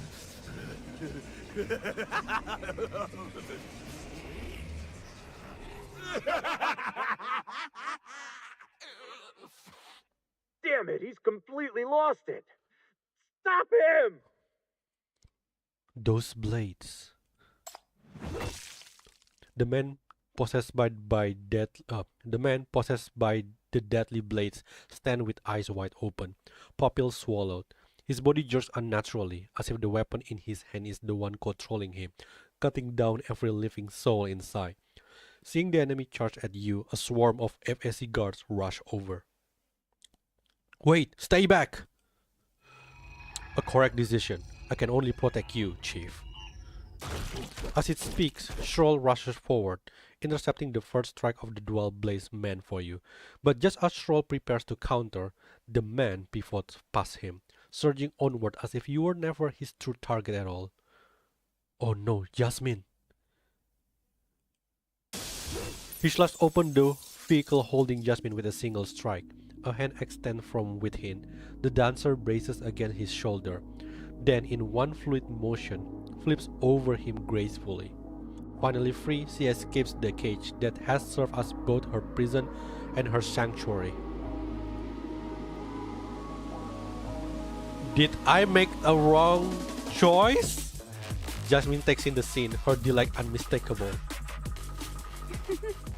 I warned you not to touch those blades. They're dangerous, cruel, thirsty for blood. They are this city's weapon. Your weapon. You look so troubled, Chief. Won't you let me help you? I'm the only one who can, after all. Jasmine, wait! You hesitate to use your shackles while the two are locked in close combat, fearing even a split second of interference might cost Jasmine her life. Sensing your hesitation, her smile brightens. Her movements are fluid. The blades lose their hold on their puppet, shuddering violently as they unleash a terrifying wave of contamination. It's you! I'll kill you! Shut up! Do as I say! Whoa, that is like change of voice. With brutal efficiency, she wrenches the poor researcher's arms from his body, cutting short his agonized scream. Jasmine lets out a laugh as she pries the blades from the severed hand, their stiff fingers still clinging desperately to the hilt. Tossing the lifeless limb aside, she now reclaims for her weapon. So many do you remember that part where the assassin cut someone's head? And now we got Anne flying. The frenzied twin blades roar, then howl, struggling, trembling until at last, like a guttering flame, they fall silent in her hands. That's better. You're nothing but a pair of blades. Who you kill and where you strike. Is it? It all Really? happens on my command. Is he okay now? Now. She takes a deep breath as if suffering freedom and opens her eyes to watch artillery fire bursting in the sky, her face alight with child wonder. Okay, good. So pretty. Yet the blades in her hands strong energy. Now that the weapon is back in her grasp, you feel for the first time the maniacal power emanating from the seemingly fragile dancer. Stop it, Jasmine! She hears your call and turns her head, her smile bright against the smoky veil of gunpowder, lit by fractured rays of sun. Thank you for bringing me to the closing ceremony. Finally, my wish will come true. The celebration I've waited for all these years. It's finally starting. Wait for me, Chief. Once this is over, I'll come straight back to you. Just like we promised. Her smile carries a bare perceptible hint of apology. I did a good job controlling my strength this time. I'm like...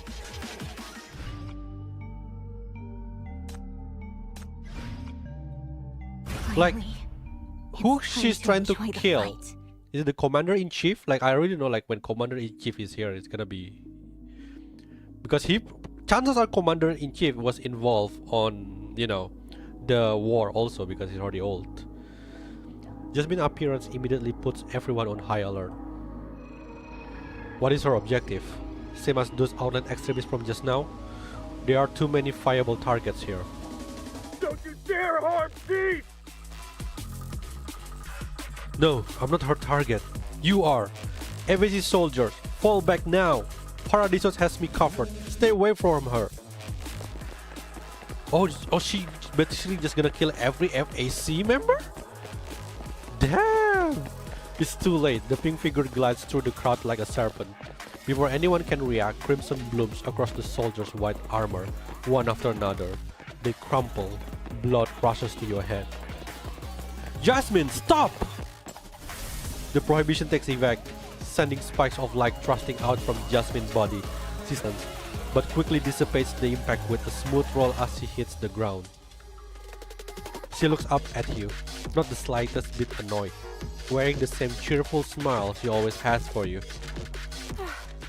Are you really serious? Use your power against me?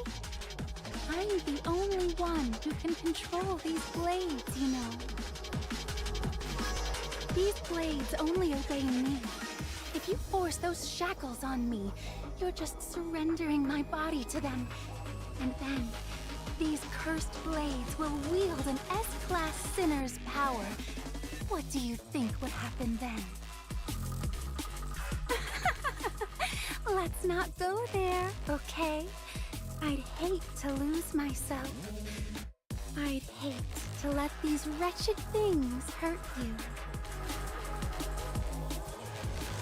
Though reluctant to admit it, you know she isn't lying. Through the shackles, you feel it, something stirring inside Jasmine. Not just one presence, but countless voices, twisted together in a chorus of roars, howls, and sheer madness.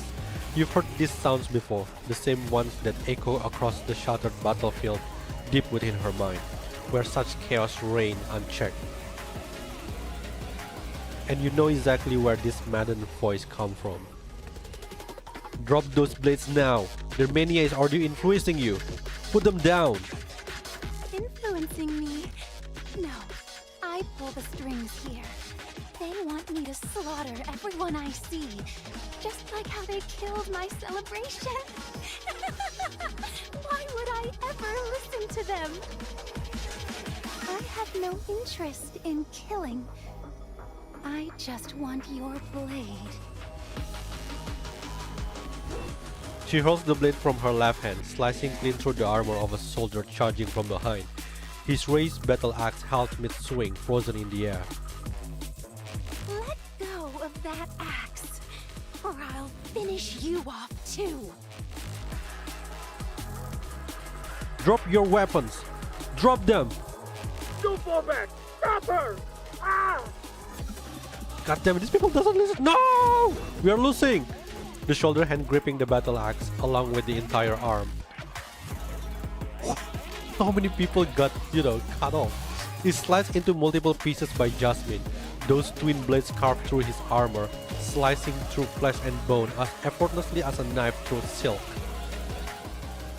Stroll takes aim and fires a rapid burst from within the safety of your cover, but Jasmine moved too fast. With lightning reflexes, she twists aside, seizing an FAC soldier and hauling him into the line of fire. When Jasmine steps back into view, her face is splattered with crimson, her smile chilling enough to freeze blood. Do you know what the last time I see Stroll in action like this is against Coco? So does it mean that Jasmine is as powerful as Coco? The combat capabilities of this generic model are limited. Okay, so it's not the full Stroll. Chief, I can only guarantee your personal safety. Please maintain your distance. This woman possesses exceptional battlefield judgment and remarkable reflexes. Her intelligence is on par with, or perhaps even sharper than that of an average person. It's highly likely that her behavior in the medical ward was an act. Don't waste any compassion on her. Stroll communication with you have always been close range and barely audible, yet somehow Jasmine catches every word from that distance. I'm smart. I'm normal. That makes me so happy. But Chief, what I see, what I hear, what I smell, it's all different from you. Those precious things you care about, to me, they're just a waste. The shackles violently resonate as the scene before her fades to a pale wash, just like in her dreams. But Jasmine freezes. She gazes at you across the vast distance, and all you can make out are the scars etched into her skin, gradually glowing red. Is it like grave? The meat I eat always tastes like charred human flesh, and the water I drink forever reeks of blood. And I have to step so lightly, because one wrong move and a landmine might explode. But you know what? Landmines also make pretty fireworks. Hard to imagine? Don't worry. You only need to visit a battlefield once to understand life isn't really that precious. People beg for life, shameless as stray dogs. The weapon probably give pretty crazy buff. I think it is. Crushed insects, burned or chopped up.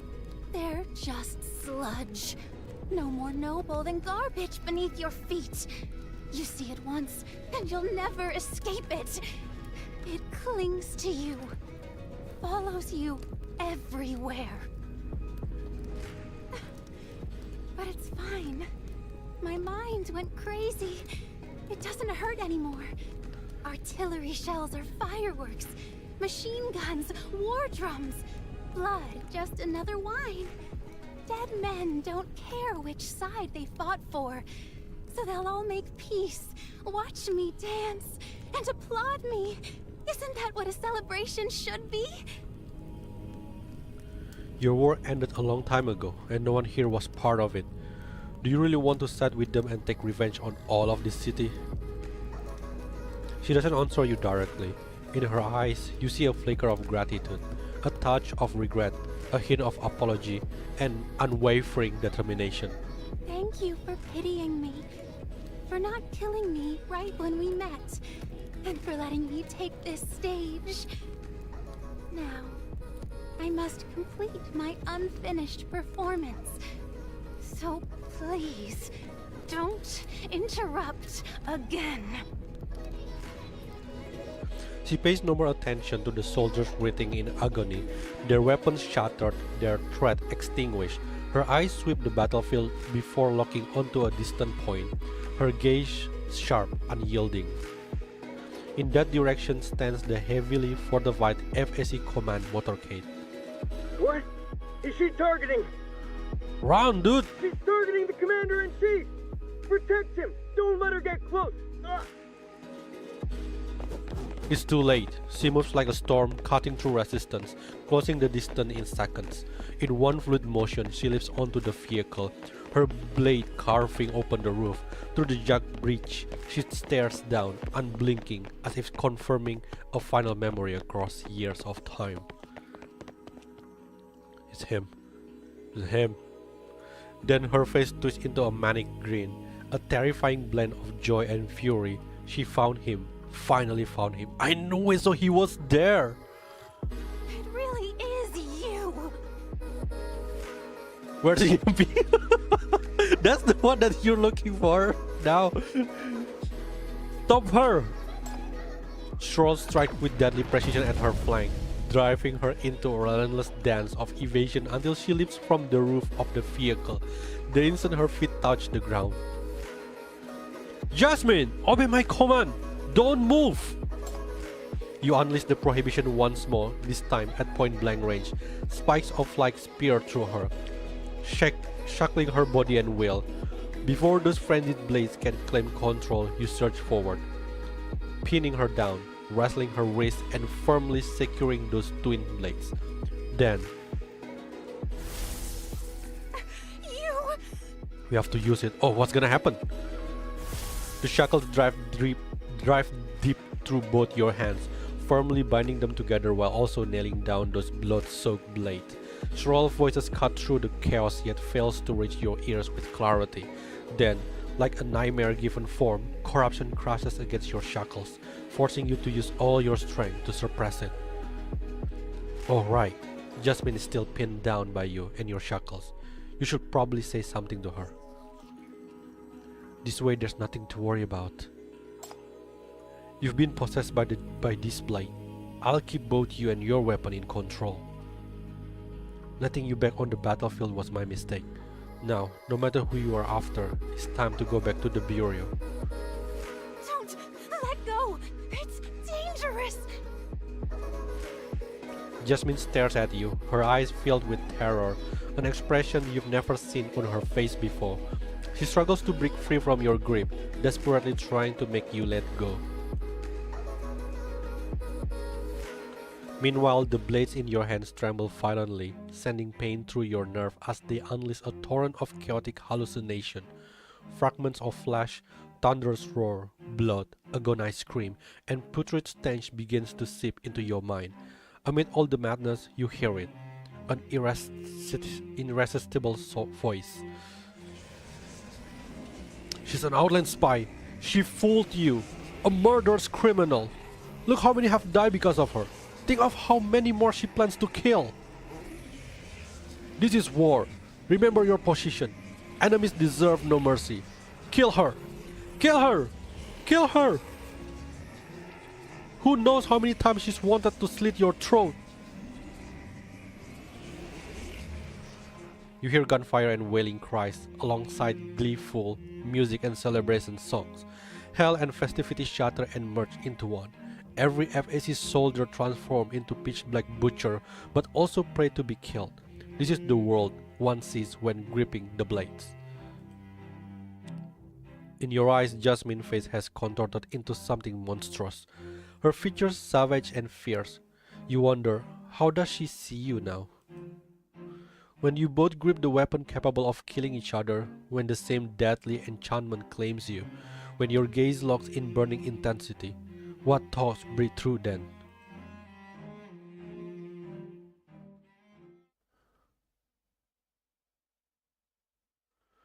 Does our promise still count?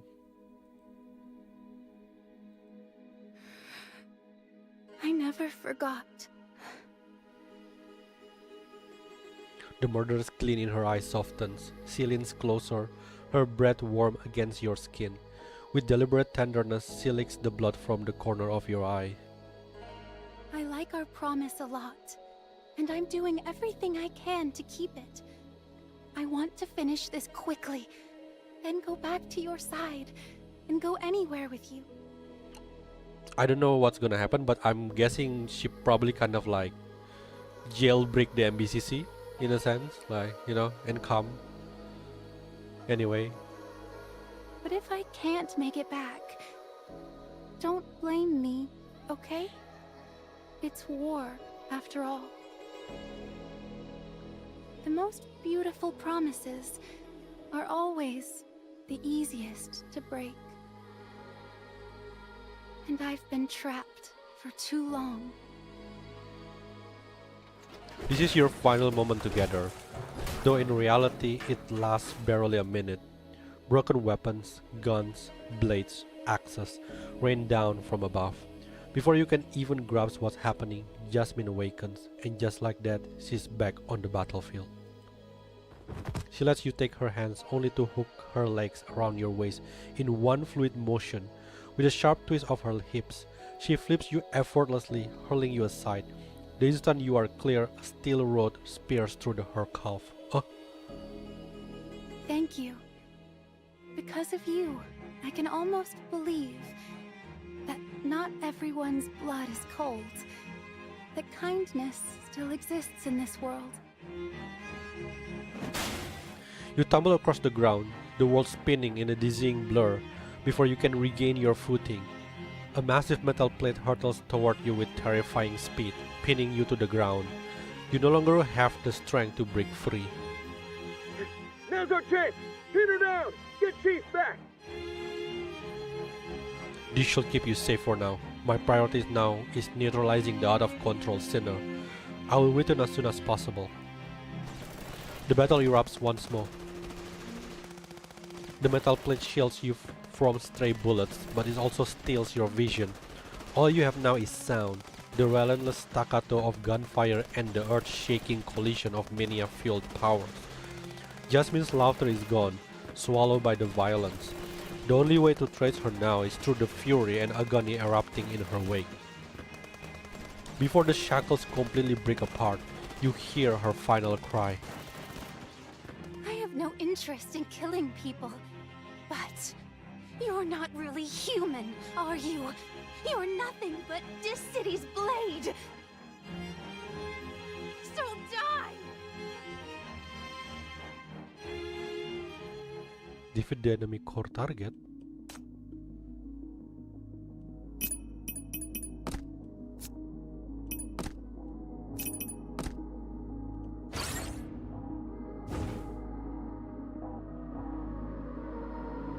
Oh, I just realized that it got double. I thought it's like a new mechanic.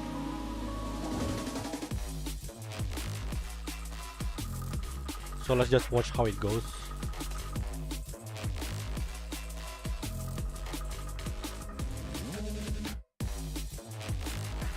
Isn't that there's a something here? Come on, kill it, kill it, kill it, kill it, kill it, kill it, kill it, kill it.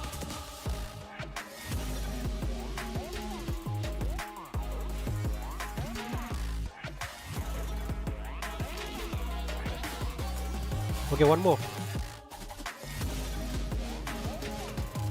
This is the last one.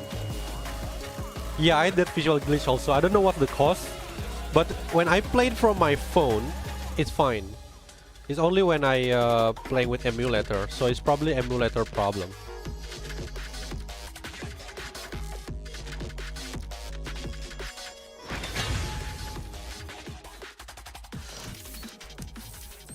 I'm sorry, what? Don't tell me that's the final boss. Thanks to thorough security measures taken in advance and detailed intelligence from Fraser regarding Outland extremists, the attack on the closing ceremony has been promptly contained, with all contingency effectively addressed, despite significant losses in weapons and equipment, as well as numerous personal injuries. At least the city has suffered zero casualty. That's literally many soldiers die. What the hell? That's not zero casualty. On the attacker's side, all assassins have been eliminated. Unfortunately, every captured extremist took their own life on the spot. Only the Outland sinner who posed the greatest threat was successfully subdued through a coordinated effort, bound along with her weapon and secured. She will be transported to Edge as a valuable research specimen. Okay, that's probably the reason that we cannot interrogate her. It's over. Finally over. Medics! Quick! The enemy can no longer fight, but watch the weapon. The blades must not be separated from her until the restraining device arrives. Lock her down. Lock her down! She's hoisted up by armored soldiers, like a fallen one being carried off the battlefield. In that final moment, her hollow eyes lock onto yours. Until the very moment the door closes, she seems to smile at you. Our promise. I'm sorry. Don't mind it.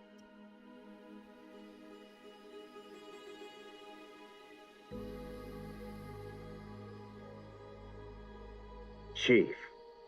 Jasmine only attacks weapons? No, Jasmine attacked the FAC. That's what I get. I'm fine. We will deal with it after everything is over. Where is the Fraser delegation? Weren't they attacked as well? What about Adelaide Campbell? If it really was radical extremists attacking, wouldn't the Fraser delegation be in danger too? Was only the ambassador killed? Yes, the Outlander camp outside the city was hit in coordinated attack.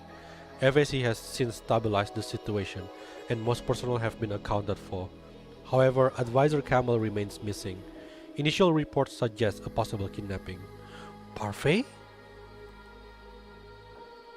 They gave us the intel ahead of time, but they still took heavy losses.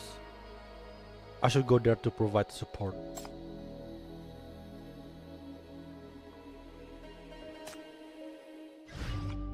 Oh, final boss. Okay, I'm not gonna check the enemy info. Woo! That is the really, that is like a big boss arena there. Don't let me find your legal loophole. I think we'll find out with Parfait. Unfortunately, the enemy has retreated into a storm zone covered by a chaotic mania field to evade pursuit. However, there is some positive news. The severe sandstorm that persisted for nearly a month have finally weakened, allowing us to enter the storm zone and continue tracking them. Luck favors you, Chief. Luck. But I recall that one Aurum secretum function is to adjust the mania field on a large scale, guiding the movement of the Tide of Ashes. Target area is secured. The enemy is cornered in the eastern section of the camp, still heavily armed. Chief, Advisor Campbell remains in hostile custody, being held hostage by the rebels. We can't risk a direct assault. Leave it to me. Copy that. Please be careful.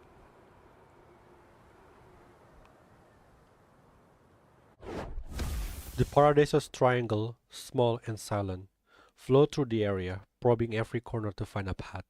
In moments, it unravels a route that leads deeper inside. You step inside and find the corpses of several Outlanders strewn across the floor. Their bodies have been ravaged by corruption, the damage so severe that it's impossible to tell whether they were Fraser officials or the extremists who took them hostage. Amidst the ruins, you at last come face to face with the kidnapped representative. He stands unnervingly calm amid the devastation, a faint smile playing on his lips, his garments immaculate. It's been a while, Chief. I heard the commotion at the closing ceremony has been settled. Did you come all this way to rescue me? You don't answer. Instead, you walk toward him and draw your gun. Chief, stay calm. Let's find out what really happened first. That's a waste of time. You draw your gun and fire several shots at him, but before the bullet can find their mark, the contamination at his feet rides upward. The shots strike nothing but twisting darkness, and Adelaide stands untouched. So she's not kidnapped. See? This is much faster. Now the real question is, how did this guy pass the Sinner inspections? Where did his power come from? Stroll performs a quick scan. He's certainly not a sinner. Even in that moment just now, he did not activate any internal power. Could this be some unknown kind of outland technology? The mania field is interfering with communications. I can't contact headquarters or synchronize analysis data. Adelaide doesn't answer, he just smiles at you. How rare to see you so unsettled, Chief. What troubles you? Wasn't today's victory over the Outland extremists worthy of celebration? Ah, I see now. This is about that dancer. She went to the closing ceremony, didn't she? Is she dead? Did you personally see to it? You look directly into his eyes and responds, each word measured and deliberate. You are behind all of this. You brought her to the Great Expo. She was obsessed with the closing ceremony because she thought FAC was the former DCT military, the one who started the war, and she was hell-bent on revenge. And you are the one who put it all in her head, aren't you? He smiled resignedly. Chief, surely you of all people understand. You oversaw the treatment plan. You must have known Jasmine was beyond recovery. Years of unrelenting contamination, the ravages of war. Her mind was already fractured beyond salvation. As a civilian, she was never bound by that weapon's influence. No indiscriminate slaughter, no blind obedience. She journeyed alone to White Sands, selecting her targets with purpose. Nothing short of a miracle, really. I merely offered my assistance. After all, Who wouldn't wish to see such a dream realized? Ah, what a shame. Had there been no war, had this city never forged those blades, she might have remained a clever, carefree dancer. You know her far better than I, don't you? Chief, don't debate morality with the enemy. His only intent is to sway you. Stay composed and ready yourself for battle. I understand, but this bastard has no right to say a word about them to me. Yelena, Jasmine, and all those who attacked the closing ceremony. You knew those people didn't stand a chance. You knew their deaths wouldn't change a thing, but you pushed them toward revenge anyway. You deliberately fed their information to this city, selling them out just to gain the city's trust, all for that absurd plan of yours. You will do anything to get Nirvana's technology, wouldn't you? You raise your gun. Both you and Fraser will pay for this. You seek to hold Fraser accountable. Consider the cost. Such a path would bring ruin to both our city-states. Oh, they're not saying that such a path will bring you to nowhere. Miss opportunity. The Fraser delegation arrived with intelligence, aurum secretum, and sincere intentions for peace. They have indirectly fueled East Side's booming stock market, allowing prosperity to spread. Who could doubt the virtue of such an outcome? Both Dis City and Fraser have their advocates for unification. Nirvana on one side, Fraser's pro-Dis City faction on the other. It is only among the lower classes that hatred obscures reason.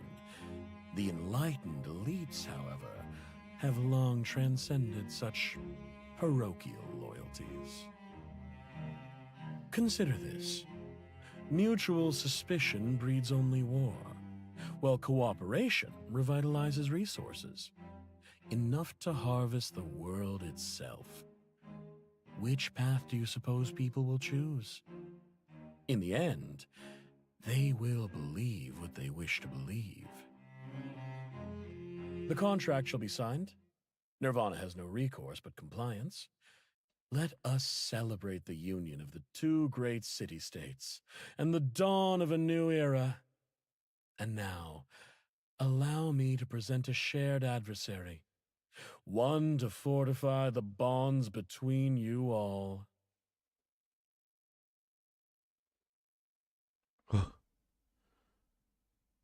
He extends his hand towards you, this time with his left hand, his face twisted into an abyssal smile, brimming with boundless malice.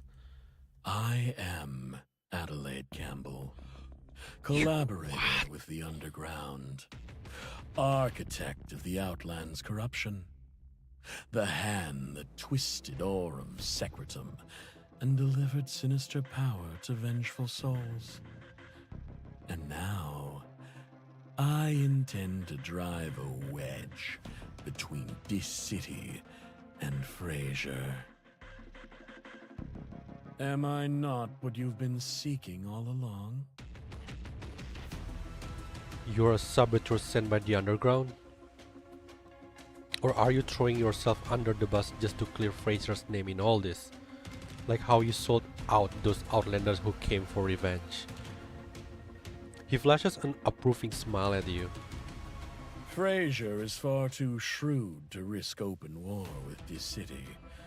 The Senate does not act rashly, nor would they be so careless as to leave you evidence, unless... This city has grown so weak it's no longer a threat. Crushing you would demand so little effort, so why not indulge?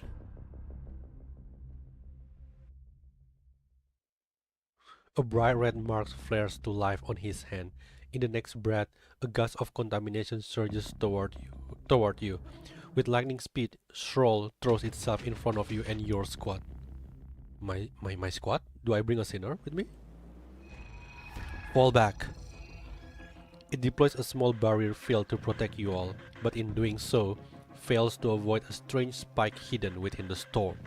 The spike collides with Shroll's outer shell, emitting an eerie resonance. Then, from within the perfect triangle, you hear a disturbing crackle of rogue electrical currents. Interference, data corrupted, storage damage. Chief, maintain rationality. What's wrong? Answer me! But this is your final exchange. Like a failing system, its barrier shatters and flickers before collapsing entirely, forced into a desperate reboot.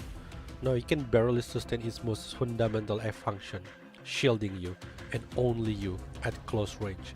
From this moment onward, the black triangle that has buzzed incessantly at your side for nearly 2 weeks falls utterly silent. Signal interference, data corruption. This isn't Aurum Secretum power. Don't tell me. Is it possibly more? Dark web thingy?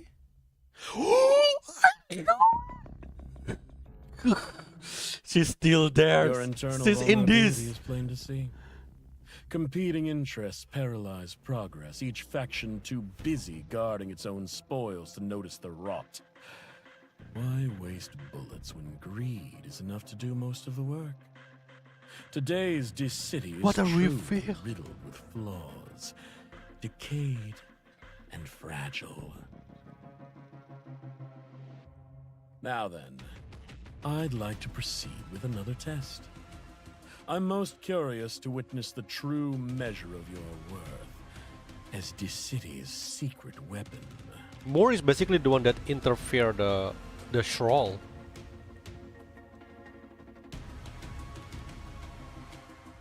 The mania seeping from his left hand suddenly blooms into a flower. The contamination swells, twisting and writhing as it expands, weaving together before finally coalescing into several monstrous abominations. You know this aura. Constrained by Aurum Secretum devices, there are several ferocious Apostle of Ashes. Repel other light. Whoa. What's in here?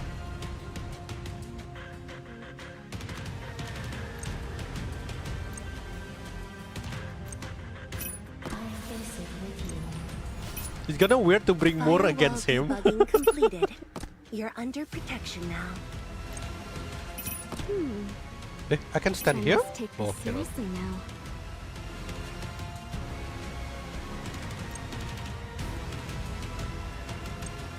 Can I bring Jasmine? I'm curious with what happened gonna be that from that side, really. Because I think there's gonna be 2 enemies, so let's bring Witch Spot instead.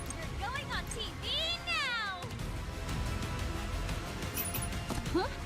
Are they even a match for me? I'm gonna bring 2 healer for just in case. Which voice would you like me to use? 5. Yeah. Your wish is my command. I should switch to a Oh, cooler I don't think battle we're mode next attacking time. him.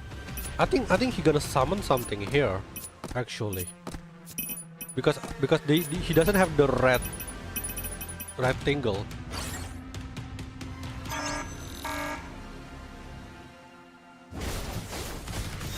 Well, it's surprisingly. Oh fuck! The smoke has risen. Now, play your heart. Why I'm going so fast? Ooh, what the hell? The smoke has risen. Now. Overflow! Overflow! Warning! Overflow! Warning! Wait, what? I'm too late. Goddamn!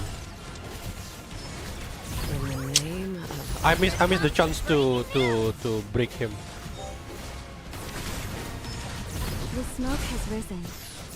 Now, play your heart out. Messing with my people? Overflow! Warning! Oh shit! in the name of all Overflow! Warning! Overflow! Warning! Okay, I got it. Oh, it's a boss rush.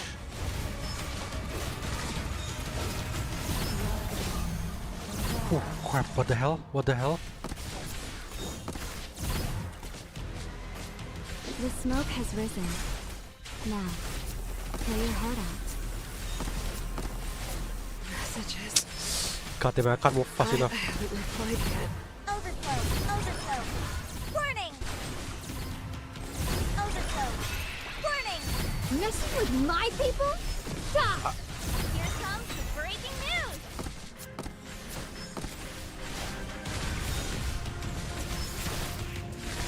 There's 3 bosses, there's 1 more. Overflow! Oops! I'm gone. The smoke has risen. Now, play your heart out. Move, Nox! The smoke has risen. Overflow! Warning! Overflow! Warning! Golan! Messing with my people? Stop!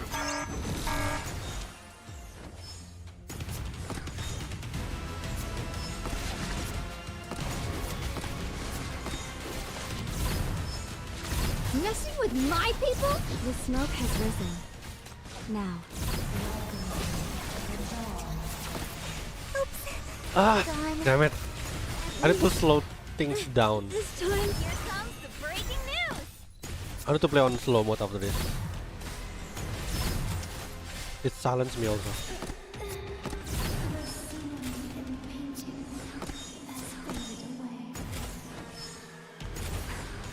He mailed, so his chances were all the same. Shalom will be an OG in this stage. An OG? What do you mean an OG? Leave it to you.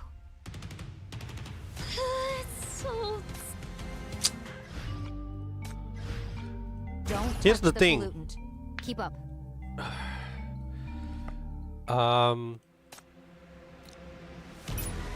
It's a single target, so All these eyes on me. How exciting. You go to such dangerous places just for fun? Wow, you have my respect. If you want to use me, be careful. Where is Pepper? Pepper, I need your power. I need the power of the Disbaba.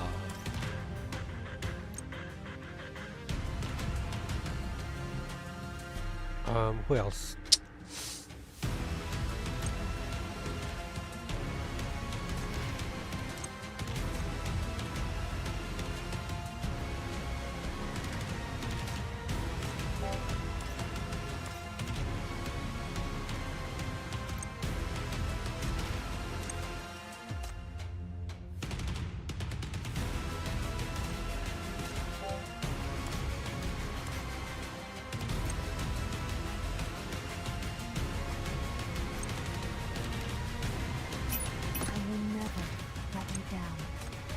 Wait, how many breakers do they have?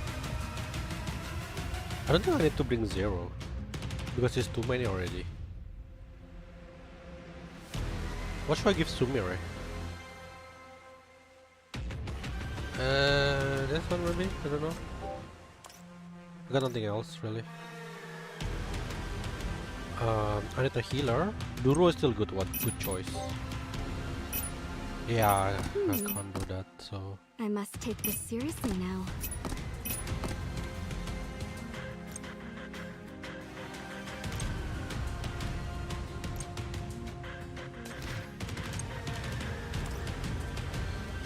Hamel, maybe we need a family reunion. I completely forgot that Jasmine is just the closest one.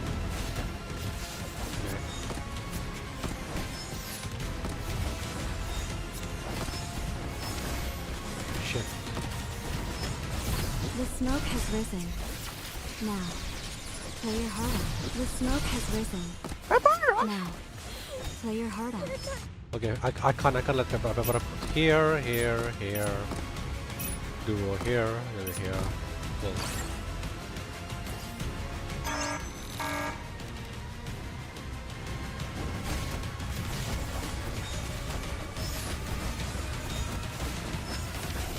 Okay, that's good, that's good.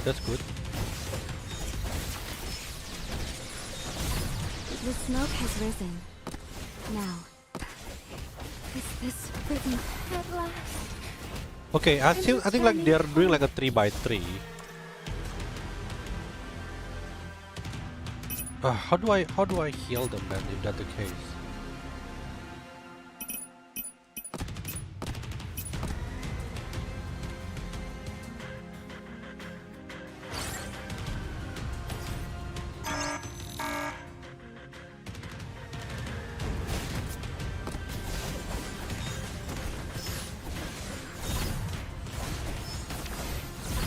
The smoke has risen.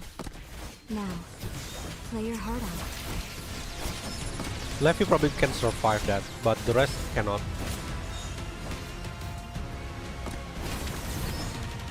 Yeah, should have. Come, dance with me. Cherry blossoms. Come, dance with me. The smoke has risen. Everything of yours Come on, is Drea, mine faster. The red heat Okay, one down. shall devour. Okay, this one I have to get out of them from here because it's not good.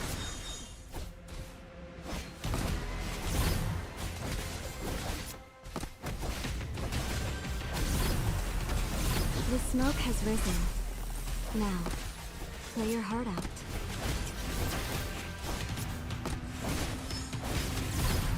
Come, dance with me. Faster, Sumire. Sumire!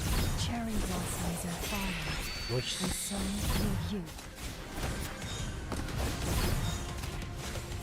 Everything of yours is mine now.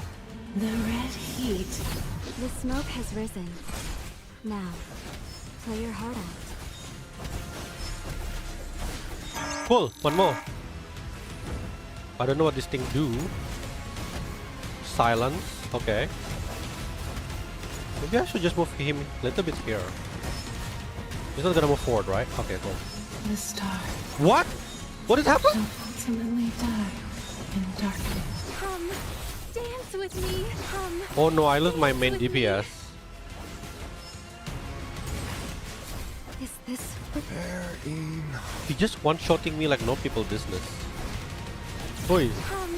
Okay, I need to know what's going on with that. What did he do? Is it the last one? Lift up and drill downward, continuously dealing multiple hit damage to enemy with unit within 3x3 square for the core of the casino. Okay.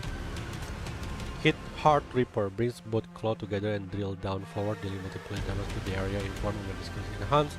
The damage rank expand to 3 rows in front. Okay, ignite, Jillian. I have a chance to apply dispellable bleed. So which one is that one shooting me?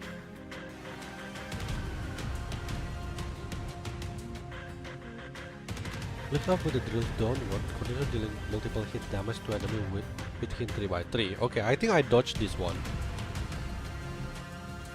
Then drill for dealing multiple hit damage to the area in front. When the skill is enhanced, the damage range expand to 3x3.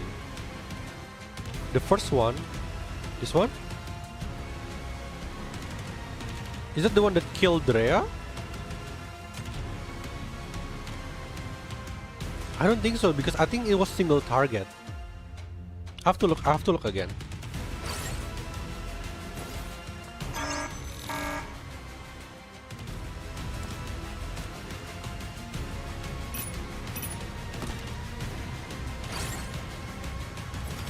Good.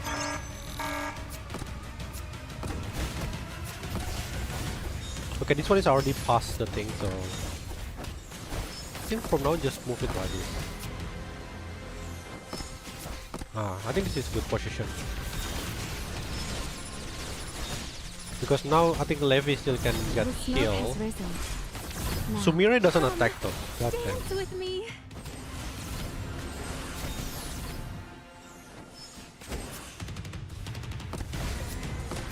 Come, dance with. Cherry blossoms are falling, and so will you. Everything of The red heat shall devour everything. Eh? The smoke has risen. Oh no, my position is bad Clear now. heart out.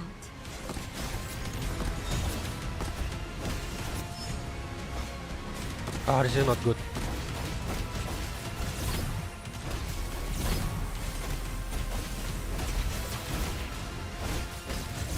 Come, dance with me.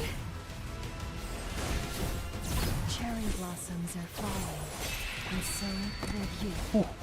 The smoke Didn't has realize risen. that Levi almost died. Now, play your heart out. The red heat. Everything of yours is mine now. Okay. I need to slow it down because I need to know what happened.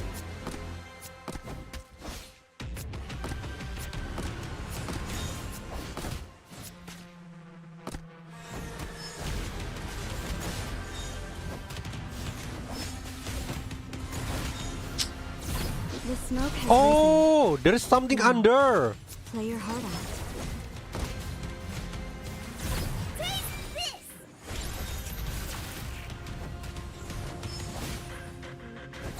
Sumir doesn't do shit. Come, dance with me. Come, dance with me. See? Do you see like how much damage was that?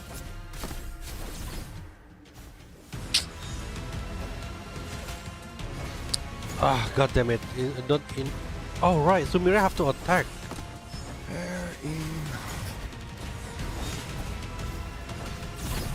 The smoke has risen. Now, play your I heart lost out. my chance to actually core damage it. The smoke has risen. Now, play your heart out. Oh, Levi.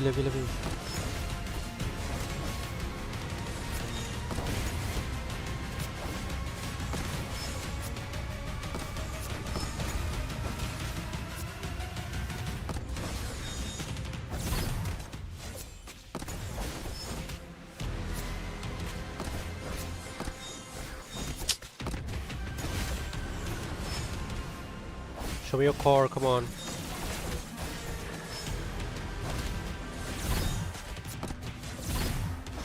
Euro. Come, dance with me.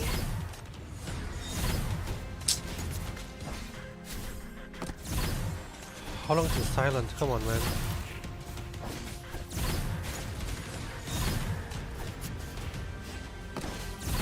The smoke has risen. Now, How long is the play silence? your heart out.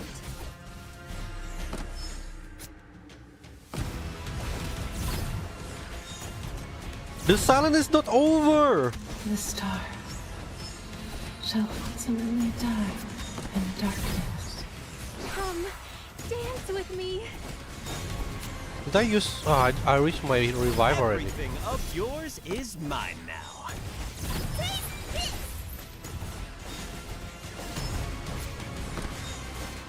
Oh, my last move. I cannot move. I spent too much move already. The smoke has risen. Come, For the love of God, please use it. come, dance with me. Kill it! Kill it! Ay!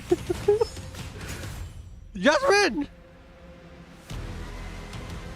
No, don't tell me there's another one.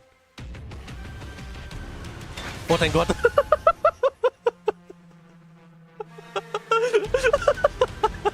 I was so scared that suddenly like Adelaide someone like here my last one. This battle drags on without end. Okay, don't have to tell me that. I know. I'm sorry for that. You are no stranger to fighting the Tide of Ashes, and the battle plans have long been prepared with the FSC. You've seized the initiative, outmaneuvering and overwhelming the enemy at every turn. Yet despite your efforts, no one expected their sheer numbers, hours of relentless combat, and still, victory remains out of reach. Though small in scale, the apostles spill endlessly from the many a flower in the man's left hand, as if a rift had torn open, bridging this world to hell. Is this the power of the underground? And how many more of these flowers lie waiting? Not many, rest assured.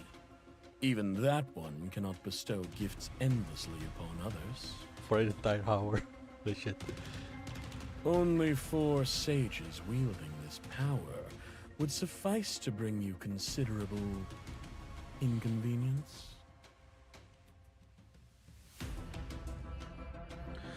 He sees right through your anxiety, answering with effortless calm. A thin crimson barrier divides him from the battlefield, shielding him as he observes the chaos beyond. Yet his gaze lingers on you, strangely alike with admiration. Impressive. This city's resilience is not yet extinguished, it seems. This will only harden the Senate's resolve. Nirvana will have their full support. Whatever means are required to secure the West District mine. Once the hypercubes are under their control, a new order will follow. Is this your backup plan? So if you can't take the city by force, you're just going to push this 2-city alliance instead? This has always been one of the advised strategies. Looking at the current securities market, Nirvana's stock price has far outpaced all competitors. They've undeniably become the darling of the market. This plan is nearly complete. You could gather evidence against them, investigate them, and unravel the conspiracy piece by piece, but you can also imagine the countless obstacles lying in wait. Worse yet, you will never know what Nirvana might do to the West District mine while you are caught up in that struggle. Your internal vulnerability is plain to see. Competing interests paralyze progress, each faction too busy guarding its own spoils to notice the rot. Why waste bullets when greed is enough to do most of the work? Today's city is truly riddled with flaws, decayed and fragile.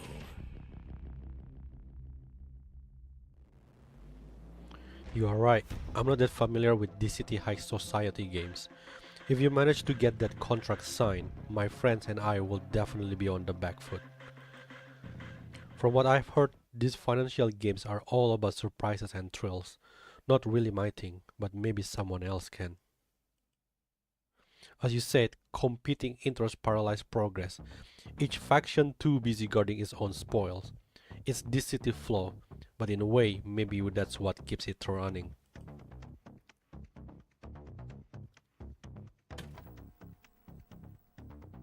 Breaking news rocks the city this hour as terror strikes again. Outland's extremists have launched a brazen attack on today's closing ceremony, with hundreds wounded and dozens feared dead. The Commander-in-Chief's motorcade was also targeted. Renowned stock market guru Parfait has vanished under mysterious circumstances, failing to appear at a scheduled high-profile dinner. The unexpected disappearance has directly impacted Nirvana's technology acquisition and West District mine activation plans. What could make her walk away from such a golden opportunity? Was it a loss of confidence in the project? Or is there more to this story? And the bigger question, after disappearing without a trace, where is she now? What? Parfait has been found? She's on a helicopter fleeing the city? A deliberate escape. What's really going on here? What? She was harboring an Outlander? Hi, Orde. A bit is like an understatement. Oh, Sibylla is alright! The wind shrieks around the helicopter as it carves through the sky, weaving between skyscrapers before sweeping over white sands. Gritty sand pelts the thundering rotors, the relentless barrage crackling like gunfire. Sibylla stares wide-eyed at the unfamiliar scene before her, while the woman who whisks her abroad grips the control stick, her face alight with unrestrained excitement. Oh, don't look so surprised, my friend. I once took helicopter lessons on a private island in West City. Let's be real. What's life without a little thrill? No, that's not what I meant. Where are we going? Isn't it obvious? Away from this city, of course. Run away? The words strike a powerful chord within her. In an instant, haunting memories flood back. Death, fear, loneliness, suffocation awaken one after another. What is she planning? They operate under clever disguises. The Great Expo personnel, merchant caravans, and even outland refugees, all to infiltrate this city, using a calculated blend of truth and lies to cultivate sympathy and trust. Screw off! Who's got time for beggar trash like you?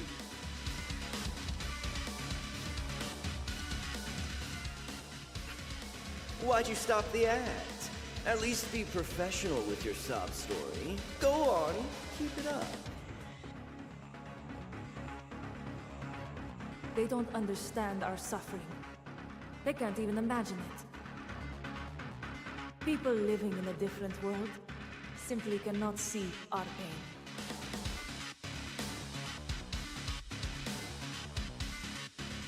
Run?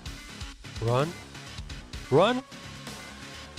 Since the day she set foot on the path of exile, that word has clung to her like a nightmare. So she's long since gotten used to it. The answer is they are there all along. She gazes at the boundless expanse of white sand, at the calamities raging on the horizon, and at the battlefield still burning nearby. While her homeland and everyone she knows remain thousands of miles away, Sibylla clutches the protective charm tightly, the same one that has stayed with her through every step of her journey. I don't want to run anymore. I'm not afraid to die, and I don't want to run away. This isn't how it ends. Turn around. We go back. There's still so much left to do. I'm not giving up.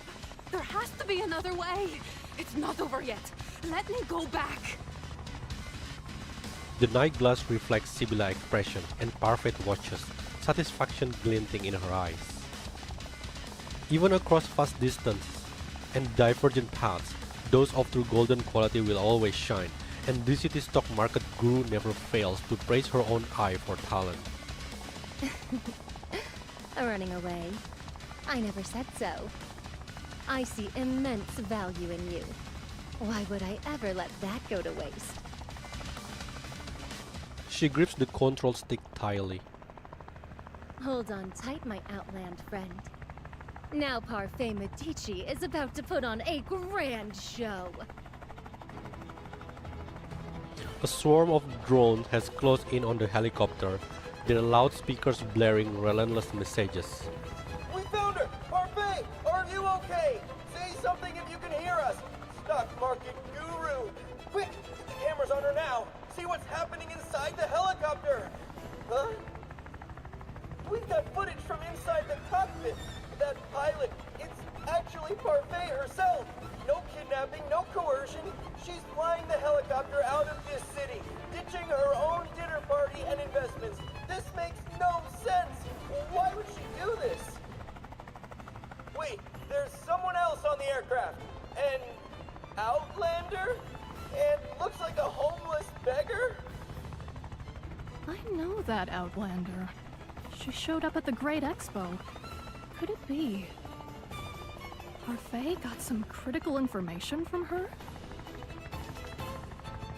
The longer Talia contemplates the situation, the more intriguing it seems. A slow, knowing smile curves across her lips. Perfect. Looks like you finally found the key to getting attention in this city. How lucky. Now let me just add a little spark to the moment. You better not waste this opportunity. With a covert flick of her power, her viewer count soars to staggering high, while explosive comments surge across the screen in an unrelenting tide. No one can throttle the news related to the stock market guru after all.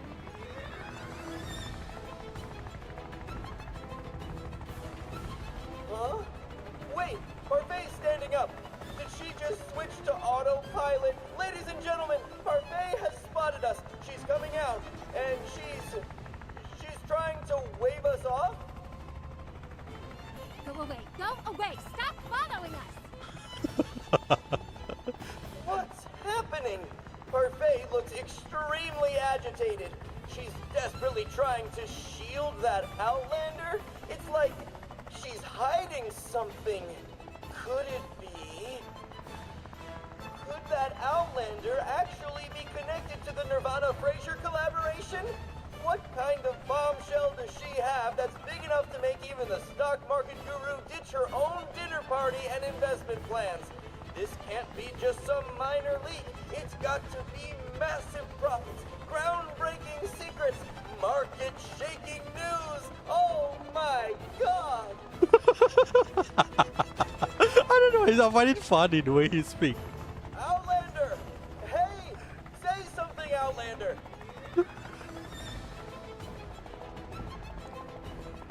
Before Sibylla can even react, Parfait lunges forward to block the camera, shouting loudly. No comment, no interviews.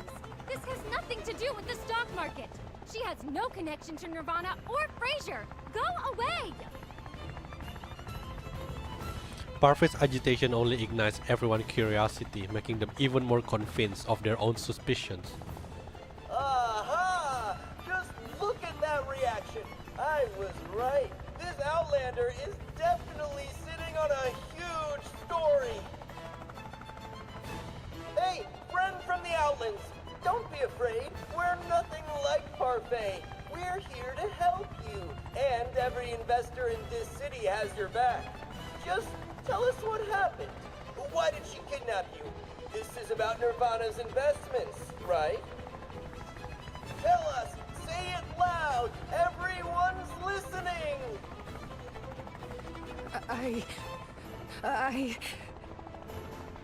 No comment, no interviews.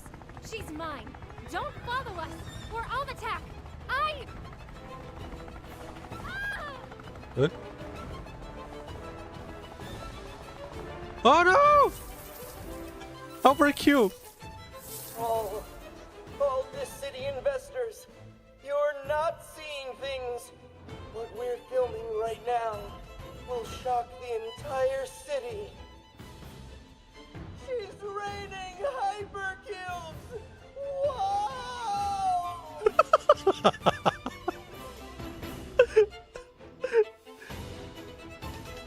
What this duo? I love it. My private mind, my golden opportunity. Oh God!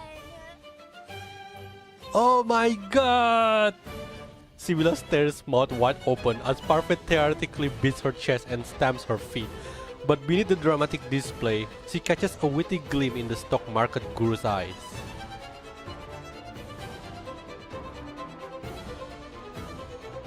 You see, Sibylla, this is what Dis City people want to hear. Understand them well enough, and you'll have their hearts in your grip. Just like how you've got that little bit of leverage against me. Look outside. If you can cross such a vast desert, you can certainly breach the walls around people's hearts. You just need the right tricks. People may not share their joys and sorrows, but understanding? That's a two-way street. And the truly clever ones take the first step. After all, isn't that how you steer the game? Now, my Outland friend, think about what kind of story you're going to tell. Don't get lost in telling your story. Tell one that captivates all of Dis City.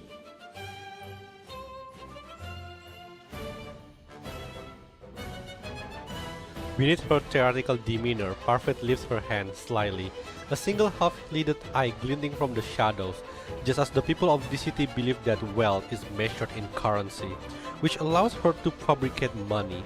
So too can she maintain his fabrication, as long as more come to believe survival itself equals hypercubes. It is enough to satisfy the drone cameras. Her gamble has paid off. I've placed my bet. All in on you. Now, my friend, the ball's in your court. Still got enough breath to blow that whistle? Tell the whole Dis City! No! Of course. Thank you. Let everybody know. Shake the entire world. Sibylla takes a deep breath, never before having received this much attention. Fraser never developed Aurum Secretum to protect civilians. The whole partnership is just a scam to steal Nirvana's hypercube mining technology. They're stealing your technology to make a black ring to produce their own hypercubes. Yes, Fraser has already built their own black ring. They're secretly producing hypercubes and planning to completely replace you. They have their own black ring. I didn't know that.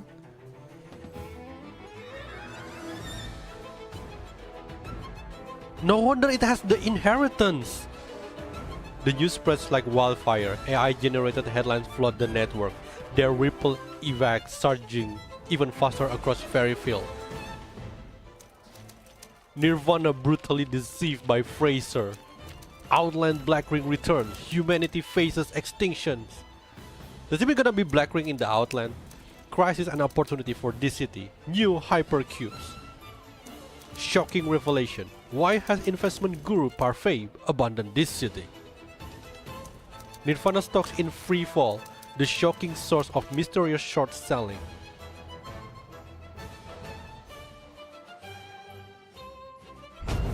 At 7:48 p.m. with only 12 minutes left until market close, Nirvana stocks plummet.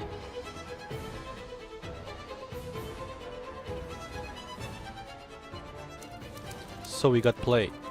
Fraser had their own mind this whole time and still tried to screw us over for our money and tech.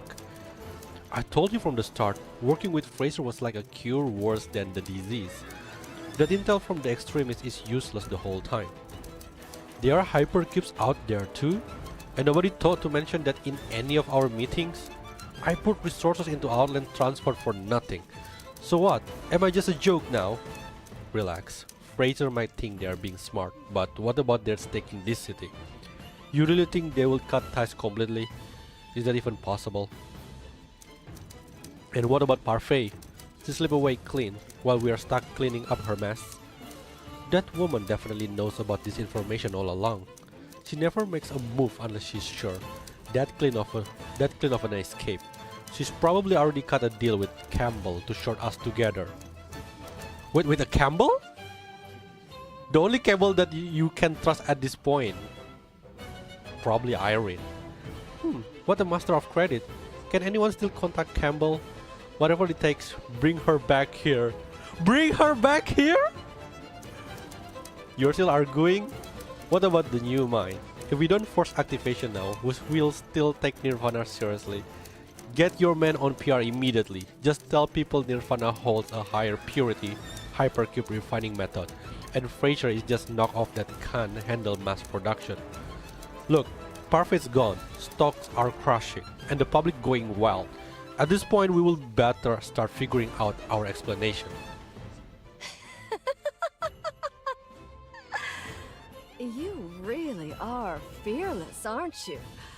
I like that. While your believers hunt for furor, weave them another story of wealth.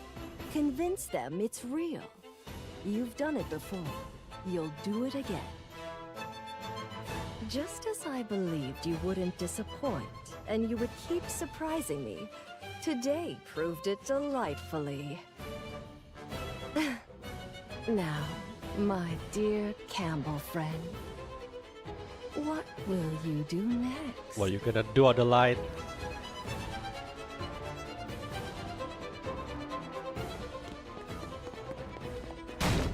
Several people come charging in, kicking open the executive committee door with a single blow.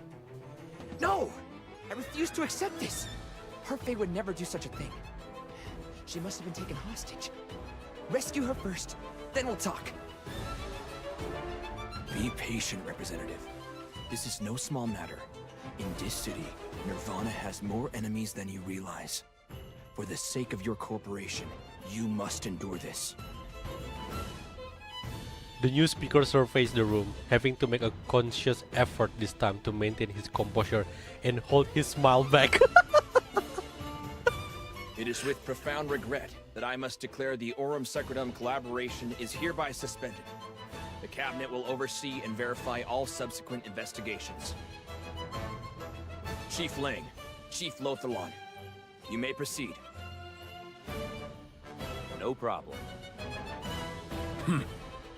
Not bad. Little does anyone know that the Speaker of the City Council still holds a message from Chief, delivered to him that night by Miss Stewart. An invitation from someone else. Their irrational bubble has overflowed the golden chalice. This time, Parfai's dinner party seeks to be more refreshing, to spread happiness to even greater numbers. So, will you honor me with your presence at this exclusive grand short-selling Soira? I don't know what to say. You're welcome to bring a few friends along, if you like. Even someone like him still has a few friends, and those who hold a grudge against Nirvana are hardly scarce. I wonder why Parfait Libram is dead. Maybe because she basically committed a social suicide. Possibly. Is she dead? I haven't checked her Libram yet. Of course, you wouldn't know about any of this. After all, you don't currently have access to communication networks. Oh, Chief, you missed the big reveal. But as Adelaide's expression shifts from focus to surprise, then soften into a sigh as he lowers his gaze, you suspect that your side has claimed victory. Now it's our turn. I've got all the time in the world, whether it's here in this fight or after I take you back and slowly wear down whoever's pulling your string. I will win. Indeed. You've prevailed. I concede without reservation. This mission. Oh, I completely forgot that we are after a fight. Ooh, Andy. Earth-shattering news ruins Fraser plan, or does it really? Oh no! Don't worry, field work is my strong suit. But this is not. I concede defeat, utterly and without reservation. Your strategy is impeccable. Precise intelligence, meticulous preparation, and execution timed to perfection. It is truly an elegant and masterful victory. I knew from the start I never stood a chance. I must say, I'm rather pleased to have secured this much time. Oh, underground. What do you mean? In light of recent events, the relevant authorities will be auditing Nirvana stock transactions. Additionally, details regarding the West District mine negotiations are being finalized and will be released shortly. This will not impede the mining development process. Moving forward, the new cabinet of this city will lead efforts to restart negotiations between Nirvana and the West District Executive Committee, ensuring cooperation is conducted with transparency, fairness, and active engagement. Hot damn! Hell yeah! I knew those bastards were up to no good. Could it be Parfait? No way.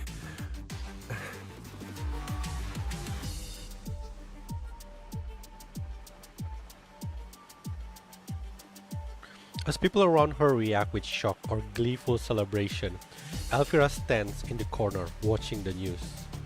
Is it really over? Just like this?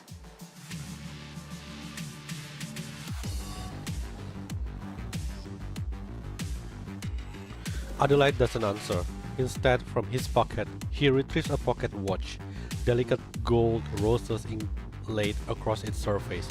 With a deft flick, he opens it, his lips curving into a subtle smile. This guy looks like a male Irene. Well, he's like her brother. 15 minutes left. The many barrier shielding him is fracturing, cracks spider webbing across its surface creeping wider with every second. Yet Adelaide doesn't flinch, doesn't even glance up. He remains utterly detached from the chaos beyond, as if your words have lost all meanings. He shifts to a topic he clearly favors, his words unfolding in a slow, leisurely rhythm. Yet beneath the calm, there's something unsettling in his voice. Let me tell you more about my siblings. Oh, here we go. My family, the Campbells, has many children. For years now, my younger siblings have eyed one another with suspicion, fighting amongst themselves. It grieves me more than I can say. We are bound by blood, the closest of kin. In this lonely world, we have only each other to light the way. And yet, how did it come to this? In time, I came to understand my father's design. He seeks the finest air, and so he pits his children against one another. A crucible of survival. But when he dies, so too will these foolish rules. Love and peace will naturally reclaim their rightful place in the Campbell household. I think a lot of people also want Adelaide to be playable, to be honest. At least people in this stream. The underground cooperator glances at his pocket watch as if counting down the seconds, unshaken by death. Or perhaps, I mean, if more can be playable, why not Adelaide? Everything has been prepared. Even his death won't alter the outcome. As the realization dawns on you, a chill runs down your spine. Black Triangle, can you still receive orders? Beep. Contact Paradisois, H, or that person who talked to me in your place. Codename 02, was it? Tell them something's wrong. Round out everyone from Fraser, no exceptions. Forget about diplomatic consequences. Do whatever it takes to get answers, and get them fast. They have been planning this all along. The Great Expo, Aurum Secretum, Nirvana, none of it matters to them. Success or failure, those are never the real goal. They've done something else behind our backs. Go now, get answers. After struggling for a moment, it emits a sound of failure. Oh no, it's still... If it won't work here, go outside. Don't worry about protecting me. Get out of the storm zone now. Find somewhere you can send a message. Tell H there's something off with Underground and Fraser. The Great Expo is just a smokescreen they used to cover up something else. Hurry! Shroll trembles briefly. It attempts to leave but returns to you. Against all reason, it activates its anti-mania barrier, shielding you. I don't need your protection. You...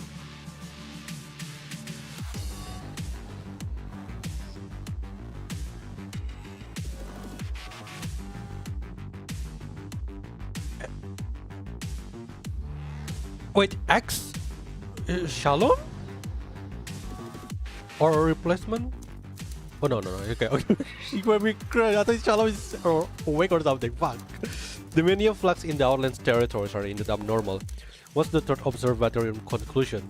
Still unable to confirm the cause of these fluctuations? That's asking too much. The observatorium can only accurately monitor fields near its own anchor points. Fraser territory is too far away. Pinpointing the precise location is never possible, especially since we have no auxiliary observation point in the area. What about 04? Nirvana has been vouching for him. We should be getting information by now. He likely won't be able to attend. The security market has collapsed and Nirvana is in complete disarray. Also, I've heard an interesting piece of news, the same one that blew up Nirvana. I just realized that this is Bernadette, right? It's 05. Yeah, yeah.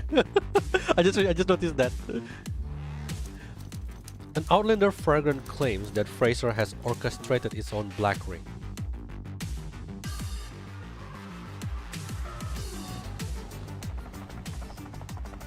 Parfait continues humming a cheerful tune to celebrate their victory, while Sibylla seems lost in thought.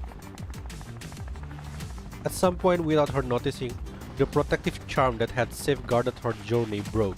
The colorful beads have all scattered, leaving only a grayish-white thread hanging from her wrist.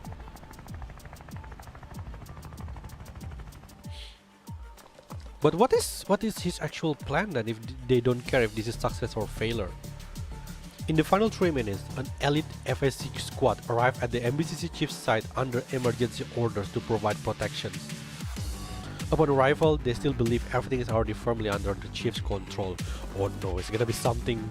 It's gonna be some refill. We've done it! MBCC Sinner has suppressed them! Oh no, are we celebrating too early? There is something. However, the most perceptive sinner has already sensed something amiss. This feeling is... Intense contamination suddenly erupts, distorting all her senses and plunging her into darkness in an instant. What happened? The Sinner is under some unknown influence. Containment is failing. Quick, move in and suppress the enemy! What?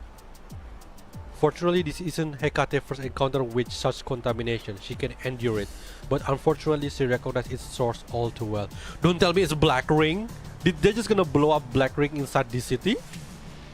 It's the same foul resonance she felt at Kilan Square from the high tower Black Ring, and when Chief Shackle touched the depth of the abyss that should never have been disturbed.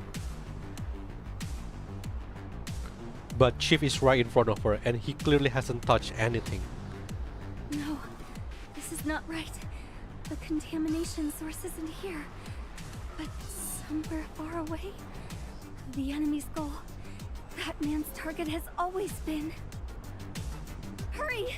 Protect Chief! What? What's going on? What is their goal? No need to scan the entire area anymore. It's too difficult for the observatorium and not accurate enough. Directly locate the observation point instead. Track all sinners near Fraser whose positions are fixed by SHP-13 shackles. Their provocation of SHP-13 most likely serve this purpose. No need, it's already too late. Change of strategy. There's only one priority now. Retrieve SHP-13. Use whatever means necessary to bring him back. I'm counting on all of you.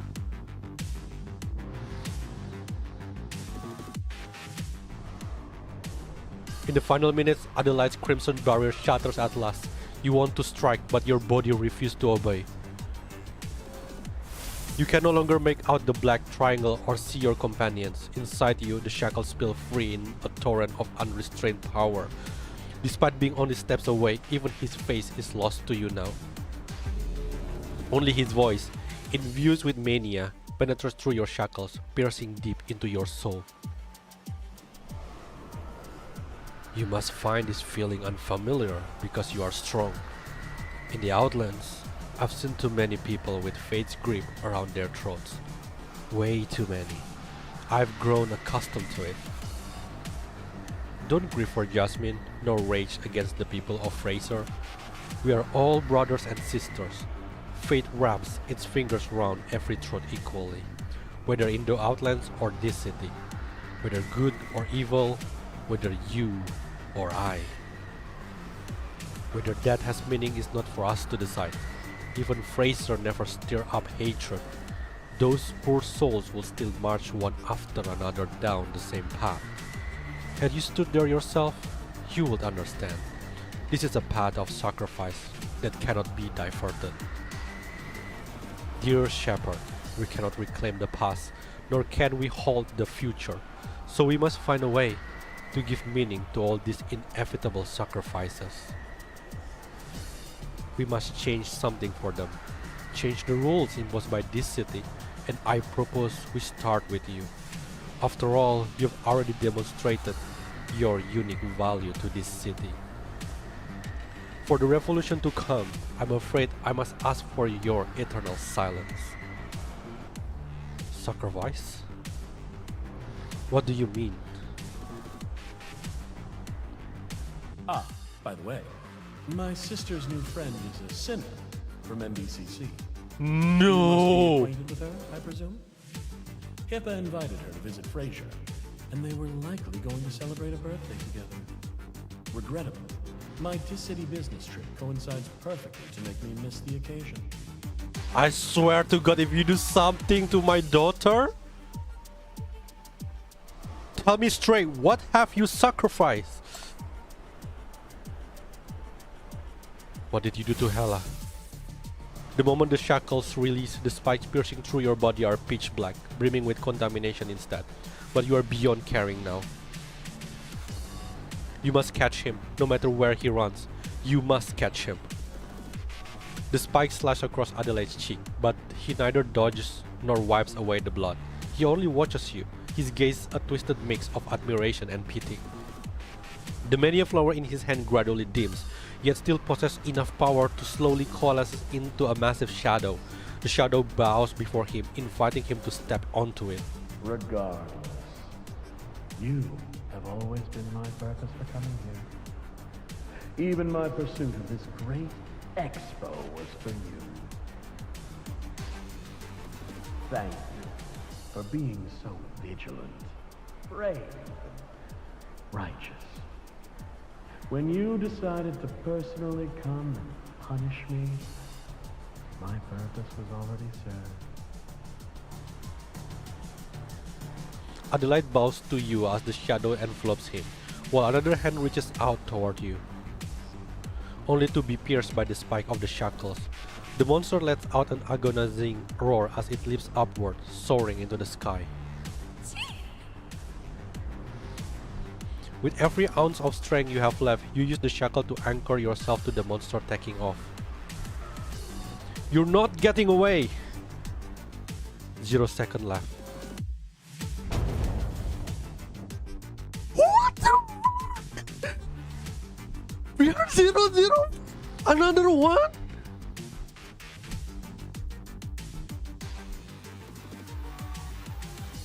Hey, wake up. Why the long face again? Through the haze, a voice cuts clearly through to your ears. You struggle to open your eyes.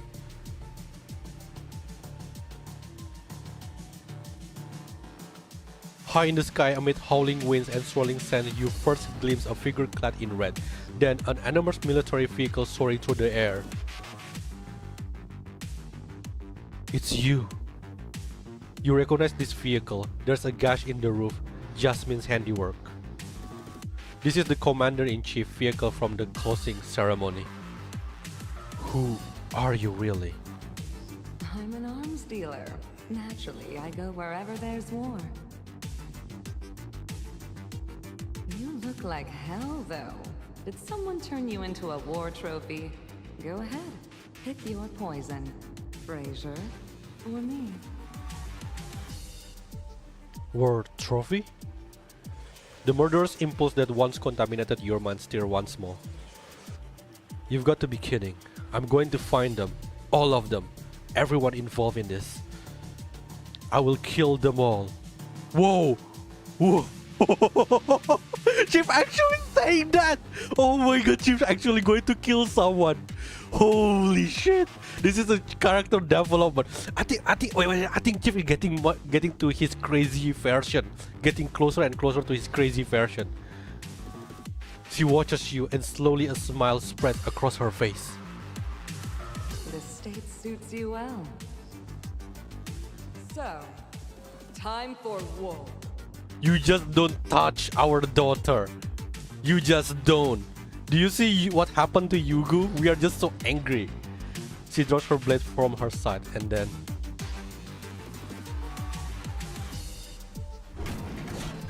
What's that, the Bahamut or what? What is the Final Fantasy? It's a ferocious battle. Dozens of steel rods skewer the monster foe as it thrushes and roars. Nearby, FSC reinforcements clash against an unnatural sandstorm, one that erupted without warning in White Sands. In the near future, this will be remembered as the opening salvo of that great war. But despite being closest to it all, you can no longer hear or see clearly. You slide off the massive creature back, falling until another dragon catches you. Is it a nightmare? It seems too weak to bear your weight, plummeting down with you. In your daze, a muffled cry reaches you and instinctively reach out to shield her. You don't hear like a line like that from MCU over the gacha. It reminds me of that one line from John Wick on the end of John Wick 2. Like, I will kill them all. Like, for this, it's freaking badass. You struggle forward through the storm, through the slow, relentless tide of apostle, toward the end of the shackles, the end of filth, hatred, and chaos. You only want to grasp one voice, one silhouette. No! Hey, dummy! Just wait for me, alright?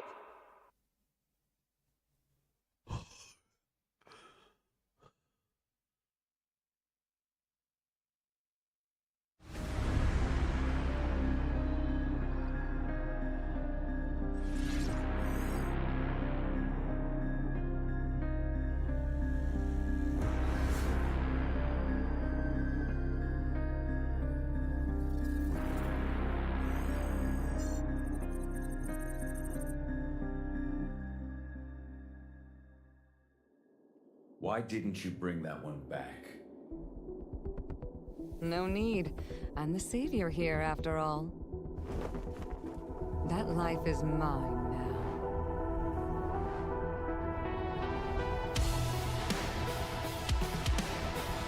Where is that? Signal from Nirvana Ruins retracted. Signal resort decoded interval.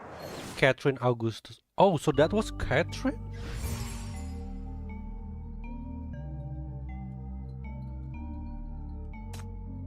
Holy shit. What was that? Yo. God damn it, that is so good. Oh God, I did continuation like right now. What happened to our daughter? Did he actually sacrifice her? No, but if what happened to Hypatia? I don't think Hypatia will let that happen. And then who are all of these people? We haven't been refilled at all with all of these people. Who are they? Especially Catherine. This is an abyssal trench. And then where is the BR005 happen right now? Is it like literally inside the city? And how? If the original Black Ring is in Outland and they can create their own Black Ring to mining Hypercube, how is it they can transfer it into this city? And isn't that Hypercube can only be mined after the Black Ring is done? It's a Catherine Foreman 8 Division Commander of FAC. Where do you get the information over there? So Catherine is the red dress girl with the same with the blue girl with the rapier at the end. I believe the Black Ring is maybe outside because like they the Fraser has created their own Black Ring. But I thought my impression or my understanding about what happened was like suddenly they make a Black Ring also in this city somehow. Was it? I don't remember the Fraser Black Ring things quite yet. I don't either because like how? Like I get it, they have inheritance. The picture that Sibylla bring, right? So maybe like it's a leak. So they have to. That is the reason why Sibylla have to warn this city that Fraser trying to farm. They are farming a Black Ring, but that's what I don't understand is like if they want to mine Hypercube from the Black Ring has to be finished first. Right? That's what happened with BR004 and BR001. How are they gonna do that? And how are they going to survive with Black Ring near them if it's going to affect them mentally?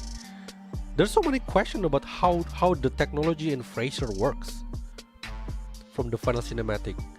Oh yeah, that was too fast, so I failed to read that. I think I have to check that one again for the thing. From the final cinematic of Undercurrent, the FSC commander speaks to Catherine and the Discord. So the blue girl with the rapier is confirmed Catherine.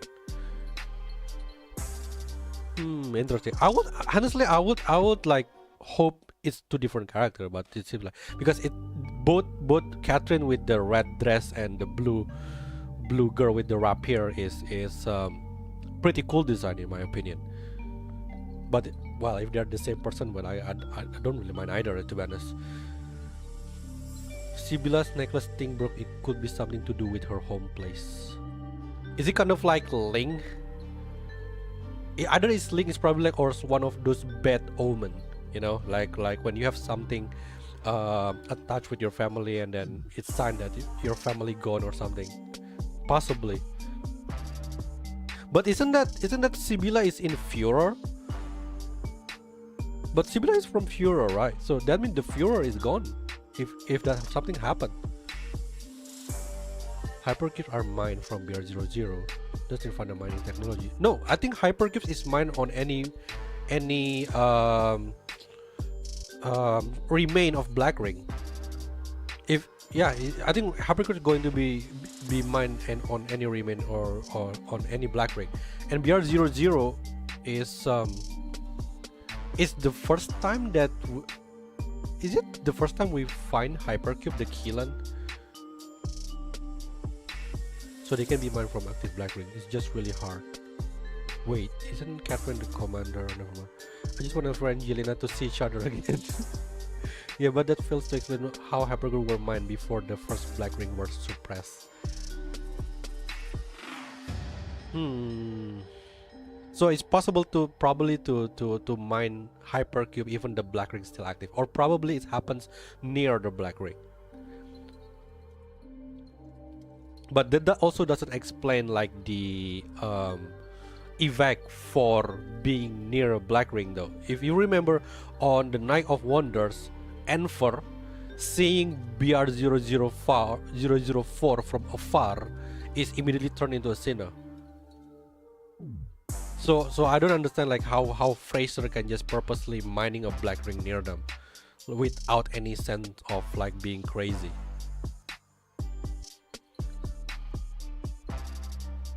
The city has been mining Black Ring since before the first secondary Black Ring. Yeah, that's why Nirvana uses probots to mine hypercube.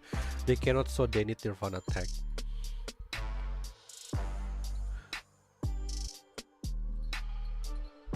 But when this city has been mining, I'm always guessing that they are mining from the BR002 and BR003 because it's done, right? BR002 and BR003. It was classified information that I don't know if BR002 is still active, but I'm pretty sure BR002 is done, which is why it's triggered again during chapter 12.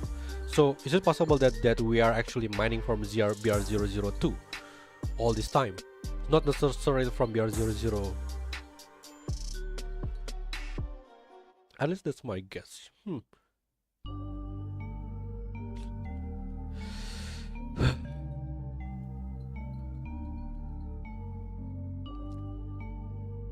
That is such a lore dump. I don't know. I mean, like, oh god damn it! When's gonna be the next main story? I think we will expect like the next main story will be on the anniversary. It's gonna be big. It's gonna be big. It's gonna be big for the anniversary, really. BR0, BR01, and BR05 have been suppressed by Chief, but hypercube thing has been going on for like 70 years. That's because BR002, before Chief, BR002 is already down though. It was just reignited during chapter 12.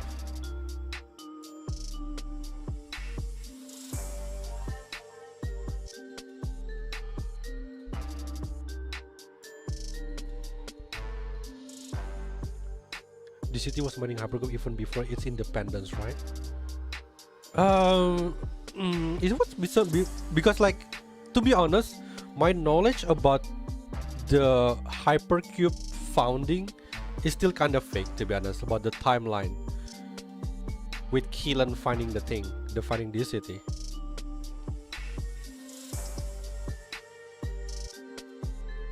This is when Nirvana port was nuked. Yeah, so it's because BR002. Which is, by the way, I'm really not sure who the one that took BR002 down the first time. Maybe Underground Shepherd? Because like if you think about it, like the purpose of those black rings is to feed for the shepherd, right? So maybe the BR-002 was destroyed by the underground shepherd, but run away. By the way, remember I said I have S3 crush? Yes, I remember. But it's S4 now. Need that reforged yesterday. What? Wait, why did you get S4 suddenly now? Did you pull for something? And the DC explosion happened after the city independence. Correct. Yes. So explosion first. I think it was the explosion first, and then the city is because like the reason why there is this city because Keelan find a hypercube. That's the reason why there is this city. I know we are worried about Hela, but what's about Shroll? You know, Black Triangle. It's just an AI. Yeah, the Shroll that we are with us is just the AI. Like not exactly AI, like robot. Is it? It's robot. So unless you are getting attached to the Shroll, like Vesper. Oh, you are after for S1 Jasmine. Interesting. Is it really worth it though? S1 Jasmine. Let me check Have what you is. come seeking my What does she do? What is her shackle? Effects enhance. Duet effect. Oh, duet is the. What is duet effect? The dancer one? The dance partner? Yeah, the dance partner one. So the thing about raising the duet, that means you only being able to use it for life loss. Consider mark with dance partner deal life loss damage. There's judgment to gain 1 energy. This effect can reach up to once every 2 seconds. Oh, okay. So I don't know. I don't see it like super amazing to be honest. On the surface, I got S1 by accident. Good for you. So you got double then. I'm guessing you got double.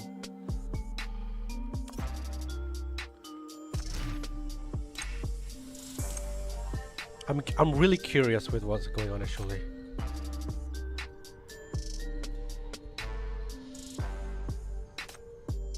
What great expo closing ceremony. And what happened to Jasmine, by the way? Did she got bring to Paradise? Oh yeah, she get taken to Paradisos. You know the part when they suddenly showing X? I almost like hopeful that suddenly like Shalom start to speak or something.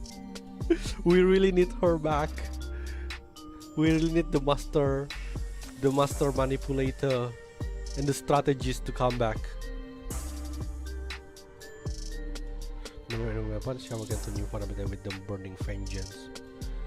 Jasmine doesn't really, we can't really learn anything about Jasmine other than her revenge.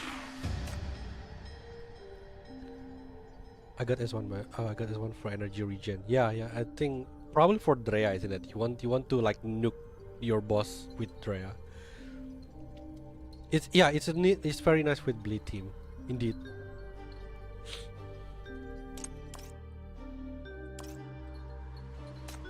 I'm probably just gonna stay as 0.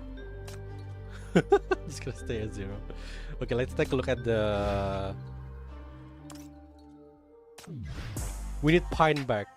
I almost thought that when the part where we got to the news part, I mean we see the reporter. Oh yeah, what happened to Pine? Last time Parfait was kind of like, I don't know, make her unconscious.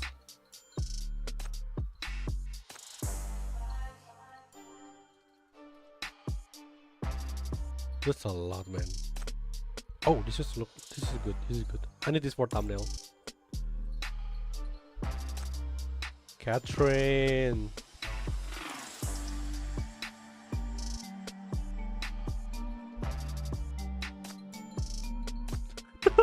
I love this. Wow. That is such a lore dump, and I think a real I feel like I'm probably gonna be more understanding after I do the second read. Like for real. Right now, the stake is basically something happened with Hela. I mean, she just got her freaking reforged already. That is seriously a roller coaster. Certainly, that is superb. You know what I think? I feel like, I don't know. I feel like this passion with the stories come back because I don't for 1 year during the second year we don't really get any main story. We on the second year we got like a lot of like smaller mania incident, maybe some of them like kind of related to like dark web arc, but at the end it's not really as wow as main story. So now they are changing the direction from having main story for every single 3 months. It's my speculation by far. Okay, I mean like Undercurrent is 3 months ago, and then we got Aureate Regale. So I'm expecting the next 3 months, which is going to be anniversary, is going to be another main story. And I really like this. They're listening to our feedback that we want main story. And also the events that we are going, a lot of people probably think like, oh, it's too short and everything, you know, but it's actually very important to get the full context of what is going on. I mean, if you, let's say, like a lot of people probably like a bit, I don't know, have not really complain or have like some feedback that Hypatia event is so short and everything, or boring. Some even say it's boring, but when you are going, when you're doing the main story, not understanding what happened in Hypatia event is actually probably gonna leave a hole in your understanding, like, okay, what is going on here? Why Hela is suddenly why Fraser, why Adelaide knows Hela, that kind of thing. One thing, chapter 17 is 96% complete. You have to press to, oh yeah, Happy for 100 completion. Hela isn't good enough to be a ground zero for a black ring. I don't think so. I don't think so.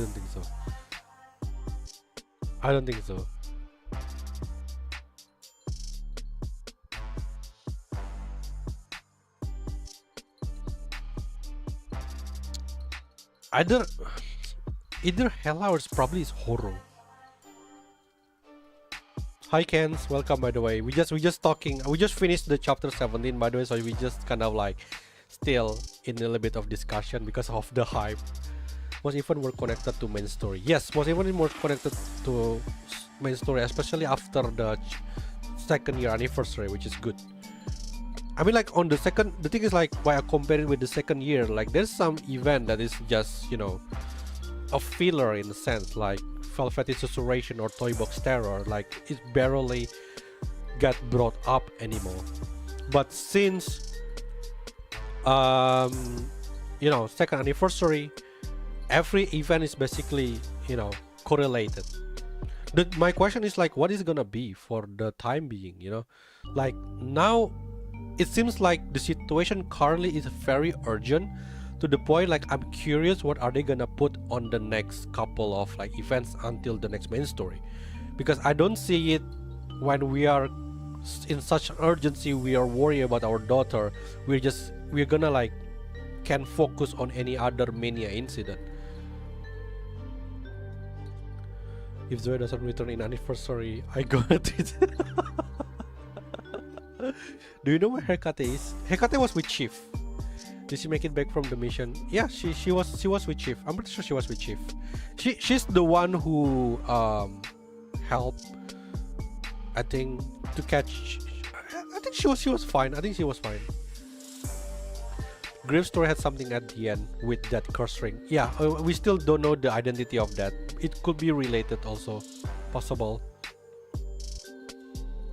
I wonder if Chief is really gonna kill. Oh yeah, that is definitely a character development. I never expect that Chief gonna go that hostile. I mean, it's already a good sign on the failed in Wild Vagary when Yugu do the thing with Awu and Chief kind of like aggressive, and that is the first time I feel like Chief actually aggressive towards Sinner. Usually Chief can be kind of soft despite of like how evil is the thing, right?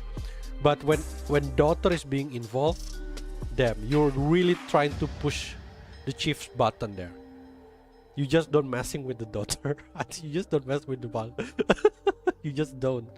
And the thing is like Chief Carter Dev, I really like this is like probably one of the most progressive main character in gacha game, in my opinion, because like we are starting from someone that kind of like I don't know, kind of clean or sane likes, and then eventually on some point we are start swearing, you know, on undercurrent.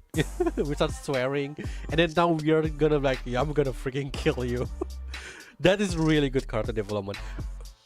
I feel like we are getting closer and closer to our original self. There is also maybe there's speculation why they're triggering Black Ring BR005 is no, before that my question is like, on this BR005, are they gonna have a corpse bone? And if they have a corpse bone, who's gonna be? Because I feel like the one of their purpose for them to trigger BR005 on this city or this BR005 is for Chief to actually to feed it to Chief, to getting closer and closer to his original self.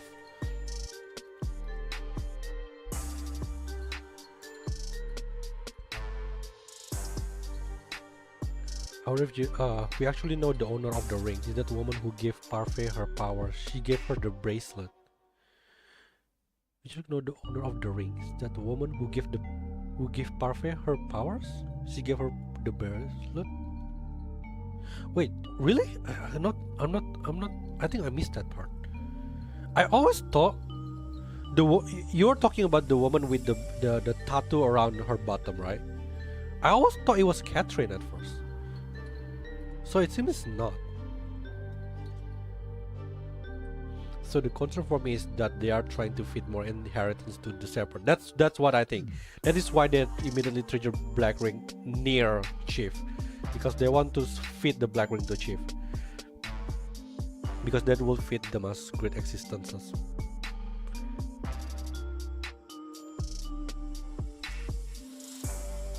Yeah, because like either that or maybe they just want to maybe if Chief come back to their original self, it's basically Chief returning back to underground, because remember Chief was stolen, quotation mark, from the underground.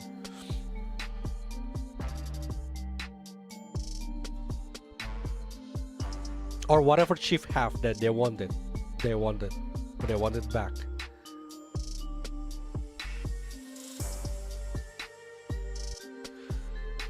But the next event is, I think it's going to be Eternal Nightmare. I wonder if it's going to be like another refill, because Eternal Nightmare is usually also kind of like lore heavy.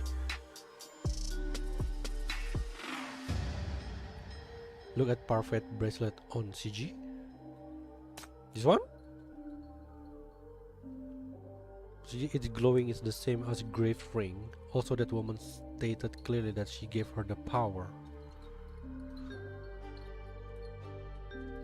I always thought that she was awakened sometimes. Let me check her profile.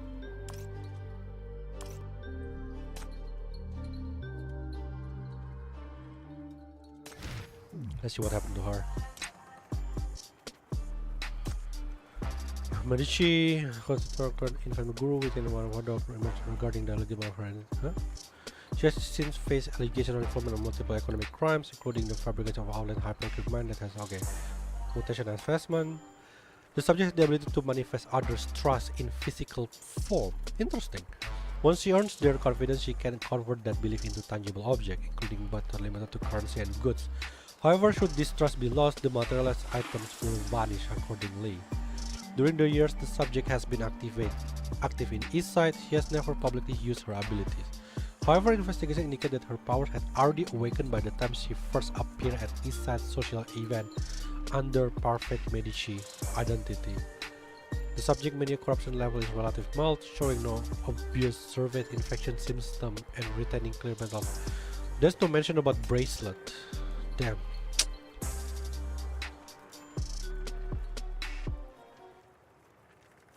Yeah, damn it, they don't put it here. Maybe in her interrogation.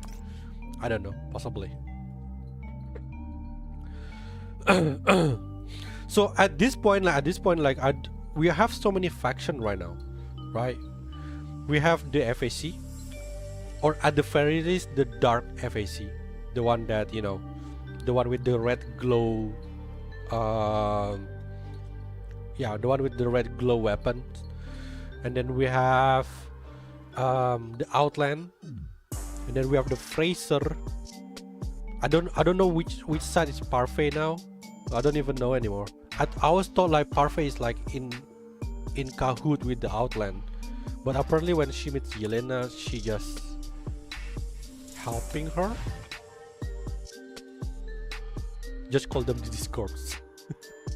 Is that what you call it? Is that like an official canon name? They are unrelated to DFSC. I don't know. I kind of like disagree with that. They might be the previous FAC member. The thing is like the commander-in-chief is involved in the massacre of Jasmine homeland, right? And that is the same this thing that you call Discorps.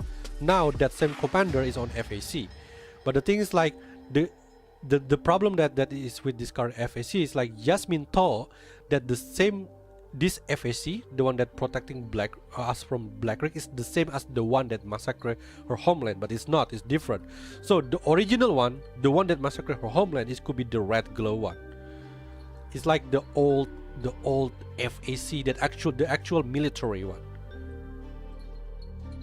Yes, the FAC replaced them. The FAC replaced them and even changed their objective.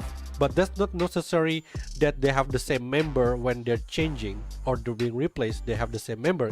It can be like the old member that take part on that massacre is making a different group working on the shadow, because they're still technically protecting this city when they are getting closer. When Jasmine is getting close to this city, and also when Catherine want to get inside. When is it really the blue girl is actually Catherine? Yeah, but let's be real. He's a military leader who is over the age of 50. Of course, he was around during the war. But he's still active though. But he's still active. But completely has a different stance as Catherine. He clearly on chapter 15 specifically tell Chief to not interfere. That means he's still actively active on that group.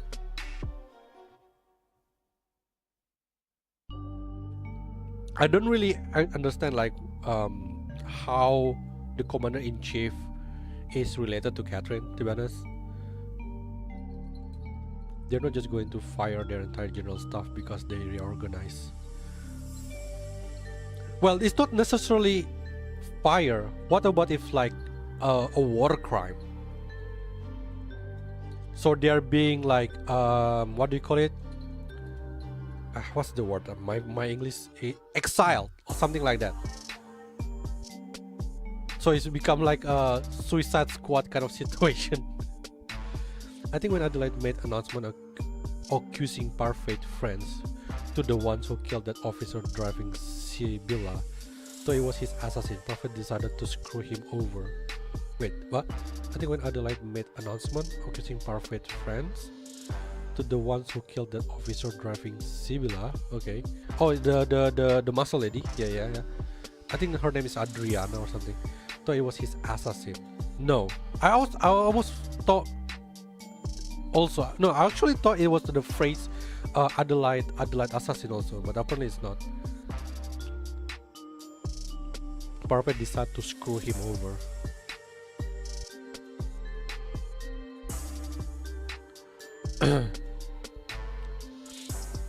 Could be I just can't find it in me to hate the commander-in-chief. He's been doing good work for the city. He probably has a check pass, but I think that is true for everyone who fought. Oh yeah, I agree with you. Like I don't really hate the commander-in-chief too, but again, everyone has a past. Everybody has a sin. That's the thing, and that's the thing. Like when you have a sin, sometimes it's gonna chase you until your old age. It's the same kind of like Adrian. Do you remember Adrian, the butler of Max King?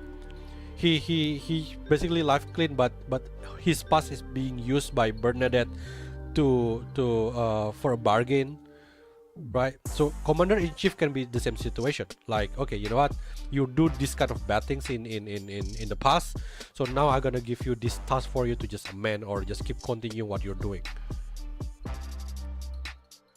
So it's not necessary. That's the thing. The hard thing is about the current story is we don't know which one that we can trust, and we don't know who is correct, because not everybody is like every side is not 100% white, not everyone like 100% black, if you know what I mean. They have like their own dirty hand in at some point. So it doesn't mean, yeah. I mean, I can see like even the commander-in-chief still believe in MBCC chief, because like during when we got saved by Yelena, he doesn't even kill chief immediately, because he knows chief is important.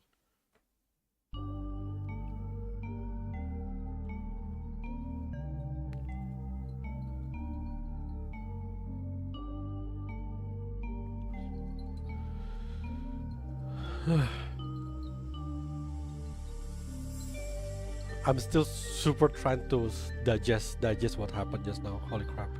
I just realized that out of all of events, only Rainburst and Flora Unfurled that put with the main story. There should has been a main story, to be honest. And from what I heard, I think the next upcoming anniversary is gonna be like Rainburst and Flora Unfurled. It's gonna be like a 2-part. Yeah, the 2-part, and then we have like one event, and then gonna be like another event. So it's gonna be like a really huge celebration for the anniversary. I'm so looking forward to it. And maybe it's a good idea to actually start saving your queue. Rainbow and Flora Unfurled is amazing. It's a main. It's technically a main story anyway. So of course it is amazing. Yeah, he was pretty nice during Flora Unfurled too. I did not get it if Jasmine recognized every commander from her past or from whatever Adelaide provided her. So I don't if he actually attacked Jasmine village.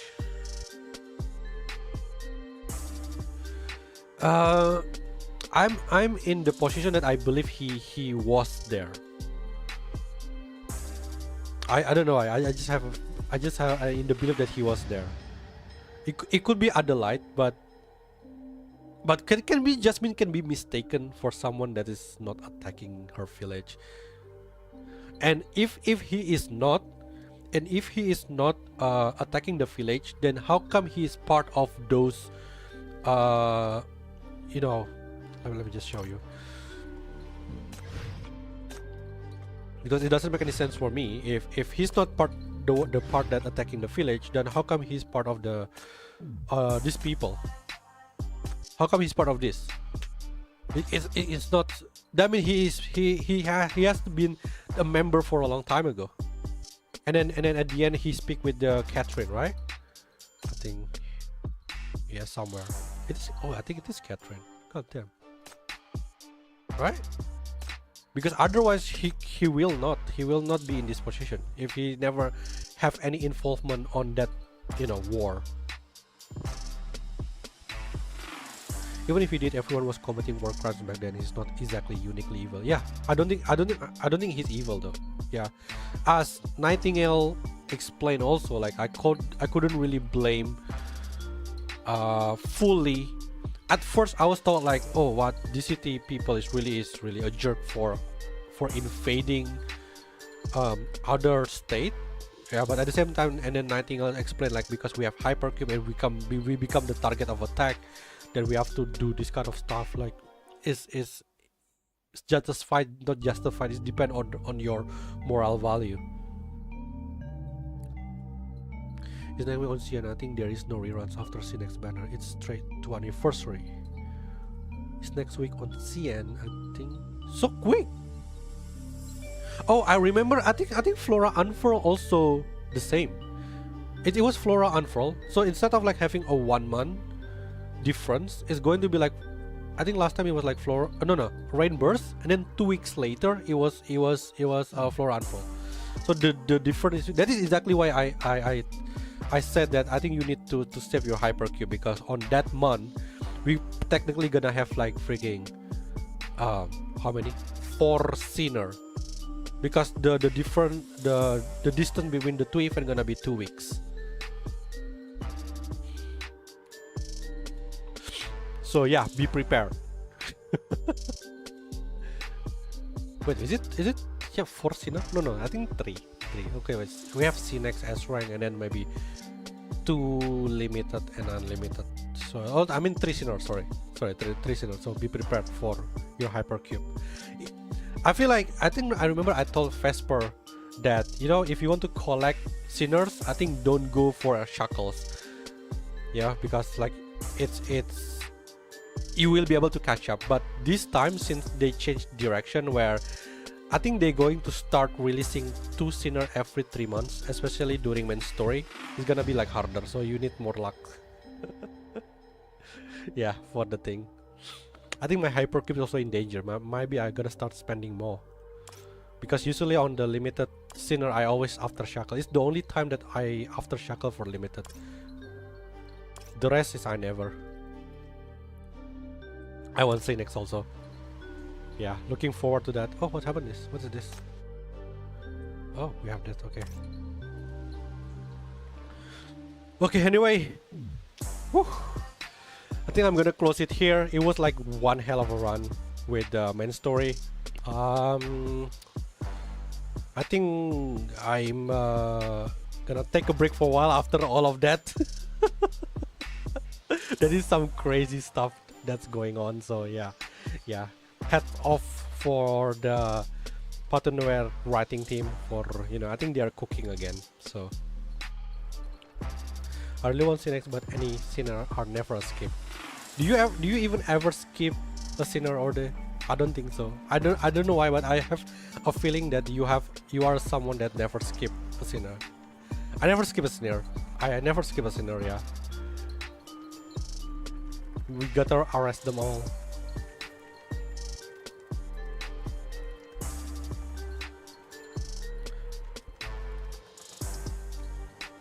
I don't skip myself, and I will be saving like hell for the anniversary. Yeah, good luck. Yeah, wish everyone luck for the anniversary. It's a weird thing, like it's still 3 months ahead from the global. Yeah, but yeah, anniversary is always a celebration.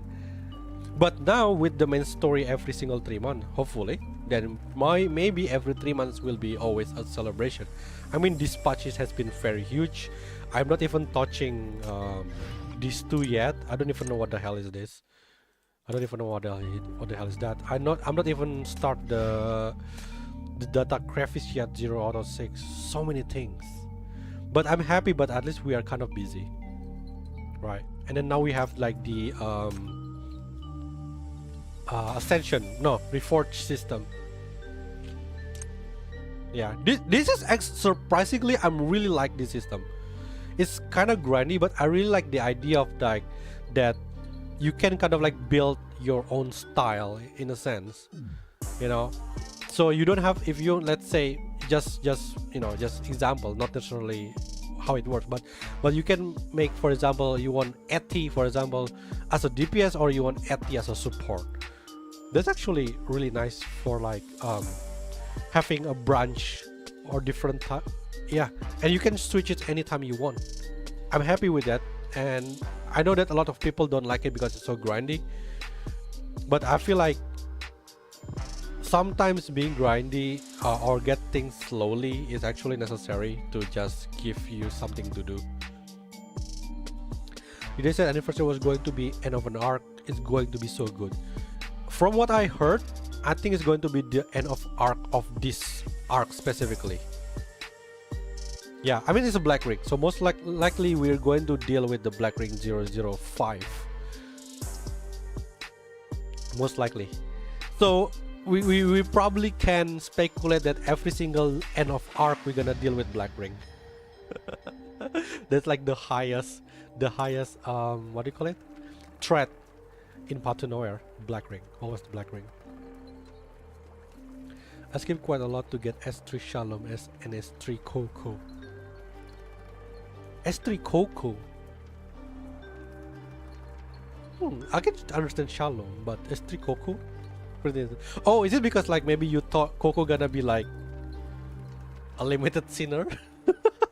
There is a time that Coco is actually a limited sinner because of drama. Oh my god. Coco.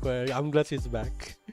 Yeah, yeah, Fesmo, so maybe you don't know, but there's a time that Coco is actually limited because of drama. But it's only on CN, it's not global. Global Coco is always unlimited on the banner. It's never been banned.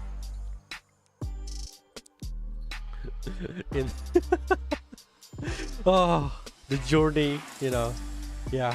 But okay, so anyway, I'm just gonna close it here because I'm getting tired also, and I think I need to adulting. But overall, I'm really happy with the level of writing. I think it kind of like up people excitement with the writing of Path to Nowhere, because like a lot of people not too happy, or maybe like slightly have burned out during the second year because we only have like, you know, event that barely relevant sometimes, or maybe like rarely being brought up again. And then now we get back to where every single event and the main story going to be relevant again. So I'm very happy. Then I'm very satisfied with this one. And also thank you all for all coming and staying for this 3-episode stream and going through all of the story together. It has been a blast. Yeah, it's just very exciting to actually react to all of the story and all the reveal, all of the twists and everything until the end. And I'm looking forward for any other experience again for this kind of stream on the next event and main story. So yeah, with that, please take care, and I will see you on the next stream. Until then, bye bye.